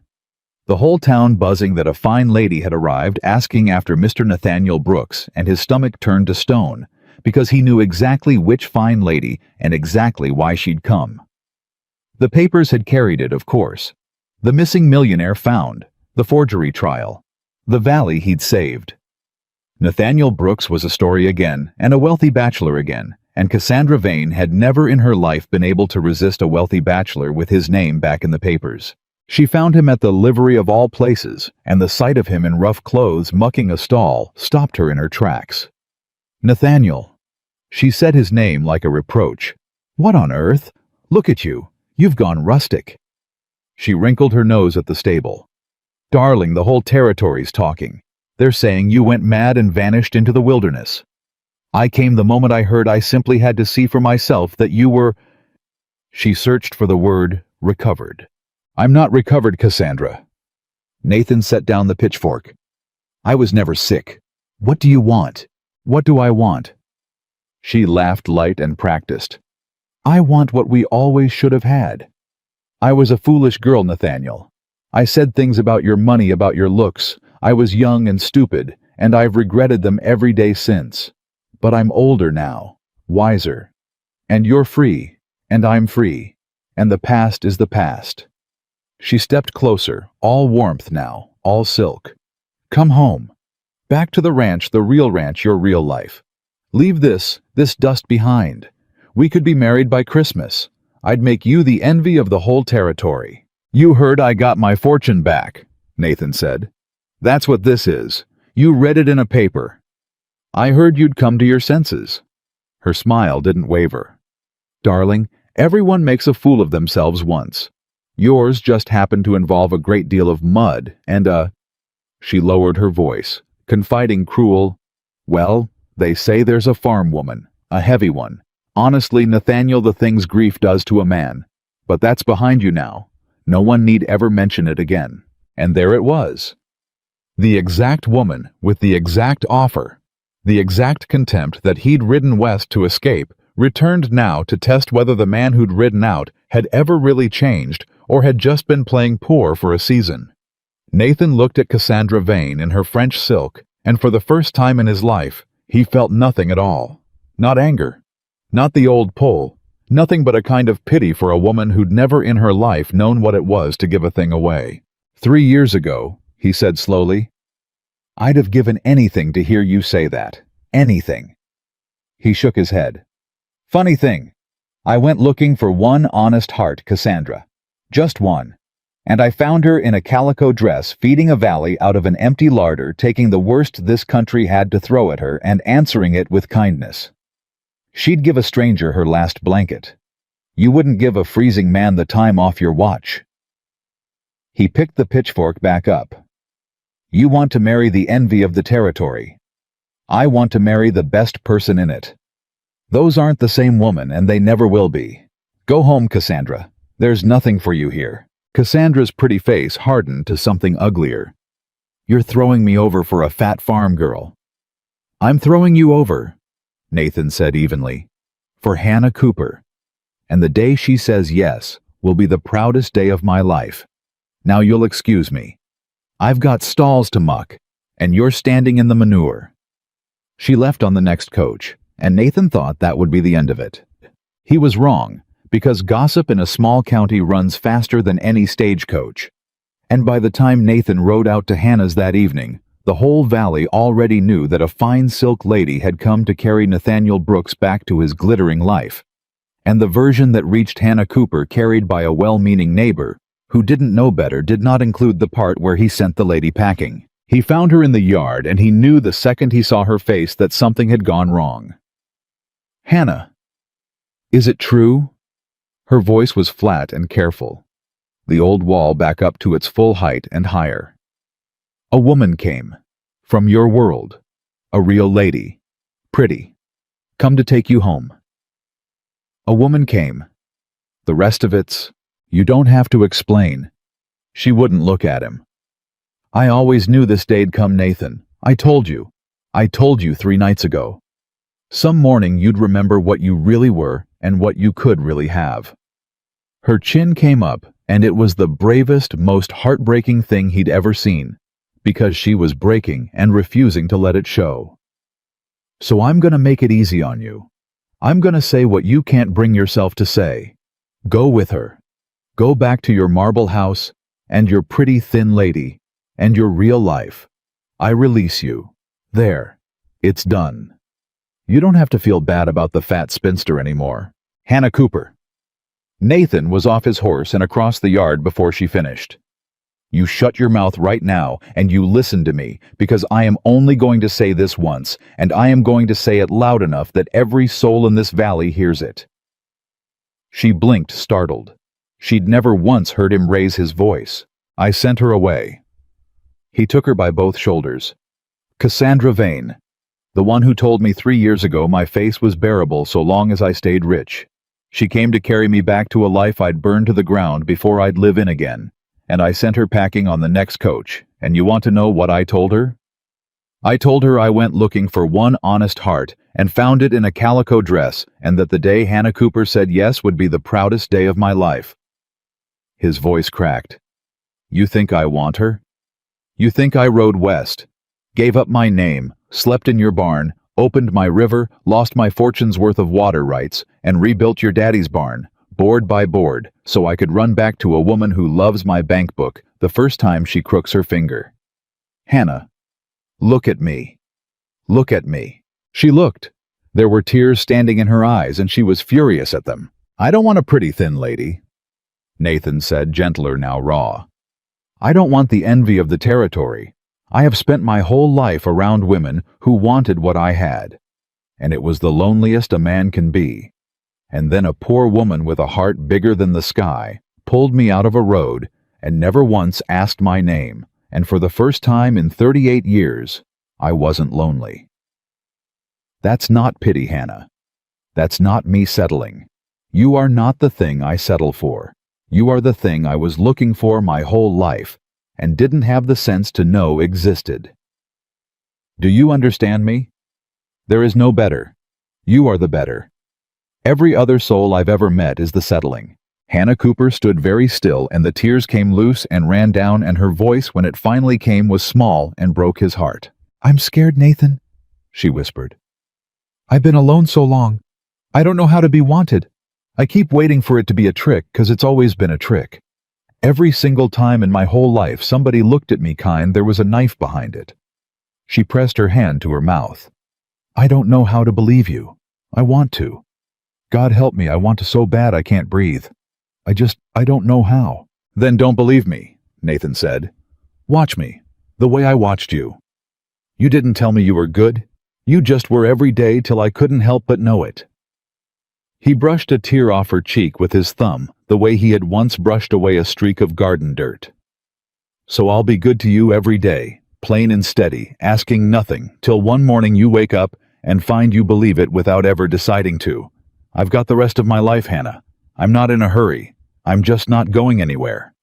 He smiled small. You're stuck with me. Might as well get used to it. A sound came out of her that was half a sob and half a laugh, and she pressed her face into his rough shirt, and for a long moment they just stood there in the yard, and the wall that 9 years and 3 broken engagements and a whole cruel valley had built came down at last, not all at once, but enough. Enough. Stay for supper, she said into his chest muffled. I always do. No, I mean... She pulled back and looked up at him, and there was something new in her face, something that had stopped bracing for the knife. Stay. Quit the livery. Come work this place proper. With me. Not for me. With me. Her voice steadied. I'm not saying yes to anything else yet. Don't push. But I'm done sending you home at dusk like your company. You're not company anymore. It was the closest thing to a yes that Hannah Cooper had said to any living soul in 9 years, and Nathan Brooks held it like the treasure it was. With you, he said, there's no place I'd rather be. And something in Hannah changed after that night. Slow at first, then sure. She stopped flinching when he reached for her hand. She started laughing before she remembered to stop herself. Della noticed at first the way the hard, careful set had gone out of Hannah's shoulders, the way she'd started humming over the wash again, like she hadn't since she was a girl. You look different, Della told her one morning. Do I? You look like somebody who quit waiting for the floor to drop. Della smiled. Took you long enough. I'm still scared, Della. Course you are, but you're doing it scared. That's the only kind of brave there is. Della handed her a basket. Now go take that man his dinner before he tries to cook his own and burns down the barn he just built. And Hannah went basket on her hip up the fence line to where Nathan was working, and he looked up and saw her coming, and his whole face opened like a window, and Hannah Cooper, who had spent 9 years certain no one would ever look at her like that, finally let herself believe, just a little. Just enough that maybe she'd been wrong about her own worth all along. And so the season turned, and the courtship that had crept now walked, and the valley watched the richest man in the territory court the woman they'd called the fat spinster in plain clothes with no diamonds and no fine carriage, just 2 people working a poor farm side by side and laughing more every week. Della cried about it openly to anyone who'd listen. Old Hetty said she'd known it from the day the angel left bacon in her smokehouse. Pearl, fully recovered, declared she would be the flower girl, and would not be talked out of it, and made Nathan promise on his honor. He worked the place beside Hannah all through the harvest, and it was a good harvest. The water saw to that, the Stony River running free, and singing through the ditches, her father dug every acre green that had been dying. And one evening, near the end of October, when the last of the crop was in, and the air had gone crisp, Nathan took Hannah's hand after supper and said, "Walk with me. There's a thing I've been wanting to show you, and the light's right for it." He led her up the long slope behind the homestead to the top of the hill that overlooked the whole valley. Her little homestead on one side, and away to the east, the broad reaches of the Brooks Ranch on the other, the 2 of them laid out below like the halves of something that had always been meant to be one. "You've been quiet all the way up," Hannah said. "You're never quiet. What's eating you?" "Nothing's eating me." He laughed, nervous, a sound she'd never heard from him. "First time in my life I've got something to say and the words won't line up. Give me a minute. Take your time." She looked out over the valley soft in the evening light. "It's pretty up here. My pa used to bring me up this hill when I was small.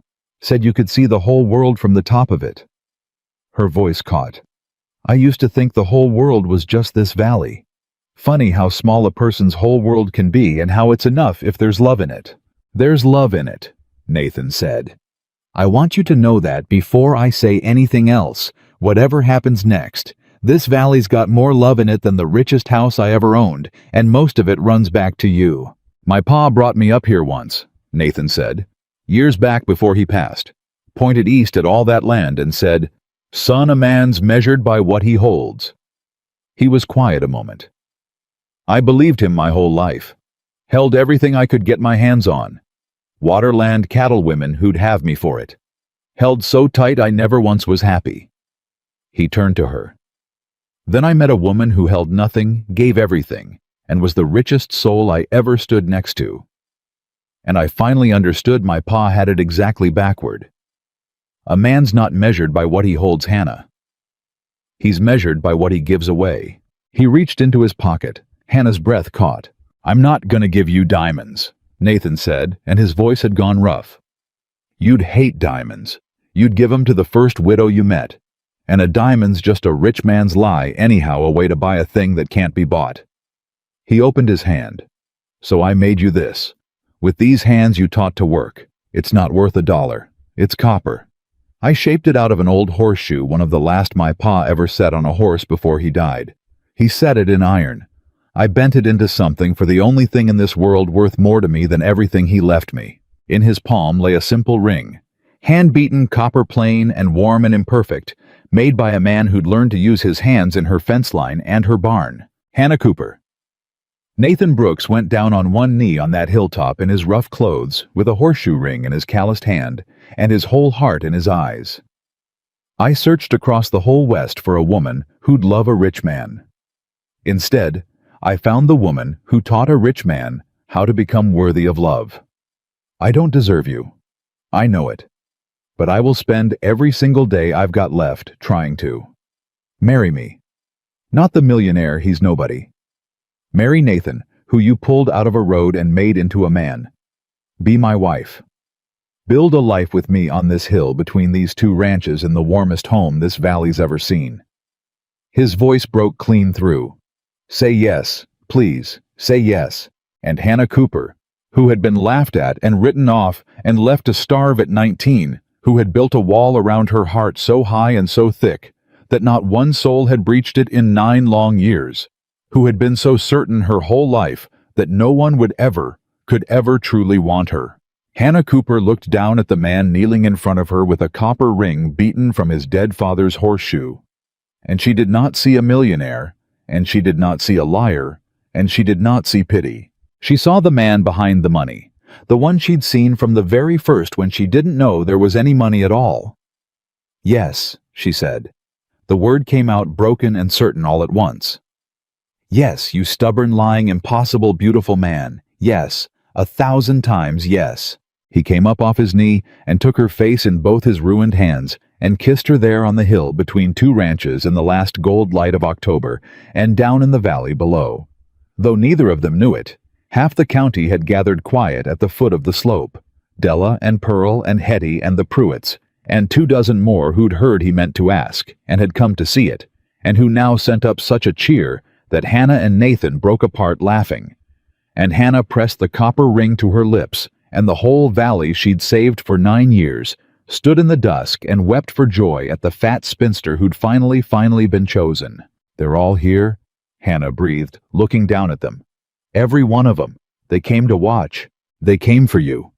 Nathan slipped the copper ring onto her finger, and it fit, because he'd measured it one night while she dozed by the fire, the way she'd taught him to measure twice. "They've been coming for you all along, Hannah. You just couldn't see it under all those years of folks telling you nobody would." He kissed her hand. "Look down there. That's not pity. That's not charity. That's a whole valley loving the woman who loved them first. You're not alone. You haven't been alone for a long time now. You just got so used to it, you forgot to look up." And Hannah Cooper looked up at the man who'd given away a river, at the people who'd taken off their hats at the copper ring on her work-worn hand, and for the first time since she was 19 years old, she let herself be held by the whole of it, and did not brace, and did not flinch, and did not wait for the knife. There was no knife. There never would be again. They were married in November, in the new barn, because no church in the county was big enough to hold the people who came. Every soul Hannah had ever fed was there, and every family the river had saved, and they did not come empty-handed. They came with everything they had, the way she'd always given to them. Della stitched the wedding dress with her own hands. 3 weeks of work, the finest thing her needle ever made. The Pruitts brought a side of beef and roasted it whole. Hetty baked till her oven cracked. Men who'd once tipped their hats to mock the fat spinster now tipped them in honest respect, and stood in their Sunday best, and watched her marry the richest man in the territory, in a barn he'd built, with his bare hands. Pearl carried the flowers solemn as a judge and dropped exactly none of them and was very proud. When it came time for the vows, Nathan took both her hands. "I don't have pretty words," he said loud enough for the whole barn. "I had a whole life of pretty words, and they were all lies. So I'll just say true ones. Hannah Cooper, you found me dying in a road, and you didn't ask my name. You gave me your last blanket and your hard-won cornbread, and the only thing of value I've ever owned, which is the knowing of you. I came west the richest man in the territory, and the poorest soul in it, and you made me rich the only way that counts. I promise to spend the rest of my days giving instead of holding. I promise no soul will ever leave our door hungry. And I promise to love you plain and steady and out loud every single day till they put me in the ground. That's my vow. It's all I've got, and it's everything I've got." Hannah's voice shook, but she got it out. "I spent 9 years certain I'd die alone, and I made my peace with it, and I built a whole life around needing nobody." She squeezed his hands. "And then you came. And you were so much trouble, Nathan Brooks. You couldn't drive a nail. You couldn't milk a cow. You lied to me, and you broke my heart, and you near drove me out of my mind." A laugh broke through the tears. "And you're the best thing that ever walked up my road, and I'd marry you 100 times over. I promise to let you in. That's my hard one, and you know it. I promise to quit pushing you off before you can leave on account of you ain't leaving. I see that now. I promise to be yours. I've never been anybody's. I'd like to be yours." And when the preacher asked who gave this woman to be married, there was a silence, because Hannah Cooper had no father living to give her, had given herself to the world alone since she was 19. And then old Amos Pruitt stood, and Della stood, and Hetty stood, and one by one the whole valley got to its feet. Every man and woman and child Hannah had ever quietly saved, and Della's voice rang out clear. "We do. This whole valley gives her. She's been ours all along. We were just too slow to say it." Hannah Cooper wept, then openly the way she'd never let herself weep in front of anyone, and Nathan held her hand, and the copper ring caught the light, and they were married. But the wedding was not the end of the story. It was the beginning of the thing they built, and the thing they built was the truest legacy either of them would ever leave. They joined the two ranches, Hannah's hard-won homestead, and the great Brooks spread into a single place, and they ran it on a single rule. Hannah's rule, the one she'd sworn on her mother's grave at 19, no hungry soul would ever be turned from the door. And no soul ever was. Travelers who came up the road half dead, the way Nathan once had found water and cornbread and a place to sleep, and were never once asked their name or their worth.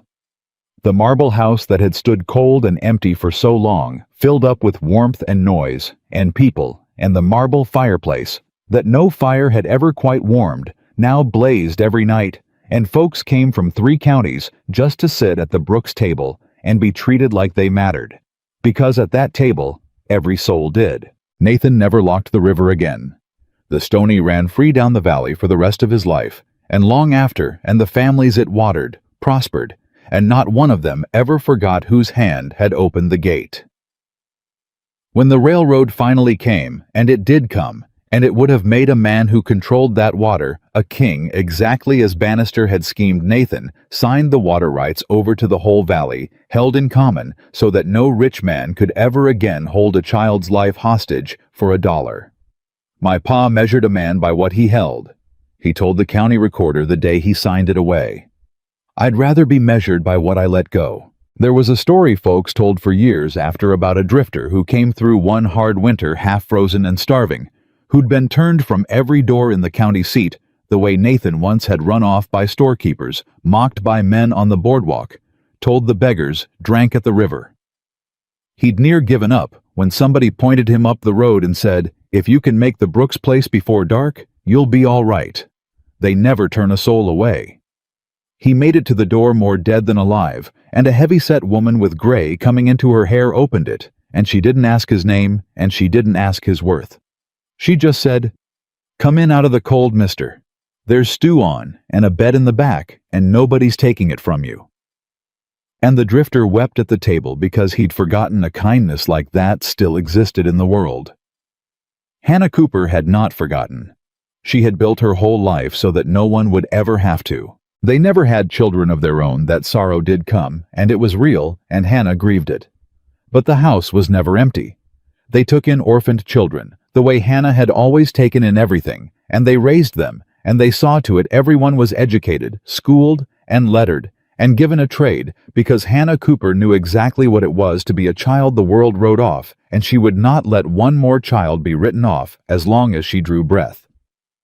Pearl grew up under their roof half the year, and became a schoolteacher, and named her own first daughter Hannah.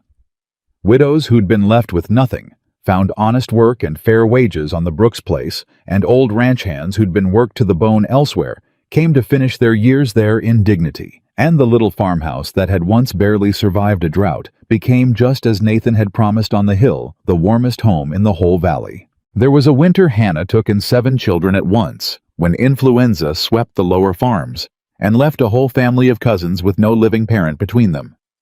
The county wanted to scatter them to whoever'd take one split brothers from sisters across 3 counties.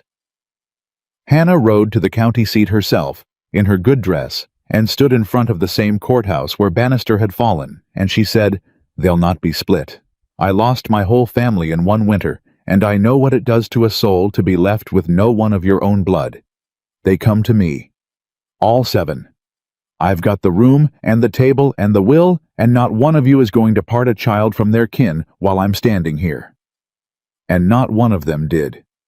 The 7 grew up Brooks in all but name, and 3 of them came home to be at her bedside at the very end, holding the hands that had refused to let them be parted. Carl Whitfield, it was said, sent a letter from prison years later, a strange, halting thing asking after Hannah, saying he'd had a long time to think on the woman he couldn't break, and had finally understood she'd been the strongest soul in the county all along. Hannah read it twice. Then she did the thing only Hannah Cooper would have done. She wrote him back kindly and forgave him, and sent along a parcel of food for the prison's poorest men, because she said, "A man who's hungry is a man who's hungry Nathan and I swore on my mother's grave." Nathan just shook his head and loved her more. They grew old on that hill, the 2 of them. Nathan's hair went white, and his calloused hands went stiff, and Hannah's did too, and they sat many an evening on the porch of the warmest home in the valley and watched the river. They'd freed run silver through the fields, and they wanted for nothing, because they had never once measured their wealth in the things a man can hold. "You ever sorry?" Hannah asked him once near the end, her gray head on his shoulder. "For the marble house, the 1,000 head, the life you could have had with some fine lady never breaking your back on a farm. Sorry." Nathan laughed, soft and creaky. "Hannah, I was the loneliest rich man in the territory, and you made me the happiest poor one. I'd burn every acre I ever owned again twice over for one more evening on this porch with you." He kissed her white hair. "Best bargain I ever made, and I made it lying half dead in a road, too fool to know I'd already won." She laughed, and he held her, and the river ran on below them free for good. And when at the very last the people of that valley spoke of Nathaniel Brooks, they did not remember him as the richest cowboy Montana ever knew. The fortune was the least of him, and he'd have been the first to say so. They remembered him as the man who learned late, and at great cost, that real wealth begins only after pride ends, the man who gave away a river and gained a soul. And they remembered Hannah. They remembered her longest and best of all. Not as the fat spinster that cruel name died out within a year of her wedding, and was never spoken again in that valley, not by anyone who knew what was good for them. They remembered her as the woman whose kitchen never turned a stranger away, whose hands fed 3 generations, whose heart had been so wide and so unbreakable that it had taken a lonely, broken millionaire and a whole hard-hearted valley and softened every last one of them just by refusing year after starving year to be anything other than kind. She had been told her whole life that she was worth nothing. $40 Carl Whitfield once offered for the whole of her. The fat spinster they called her, the one nobody would have. They were wrong. They were so completely, profoundly wrong. Hannah Cooper was the richest woman who ever lived in that valley, and she was rich from the very first day when she had nothing but a clay jug of water and a heart that would not quit. And in the end, Every soul who'd ever doubted it came to know the truth, and to say it out loud, and to take off their hats when she passed.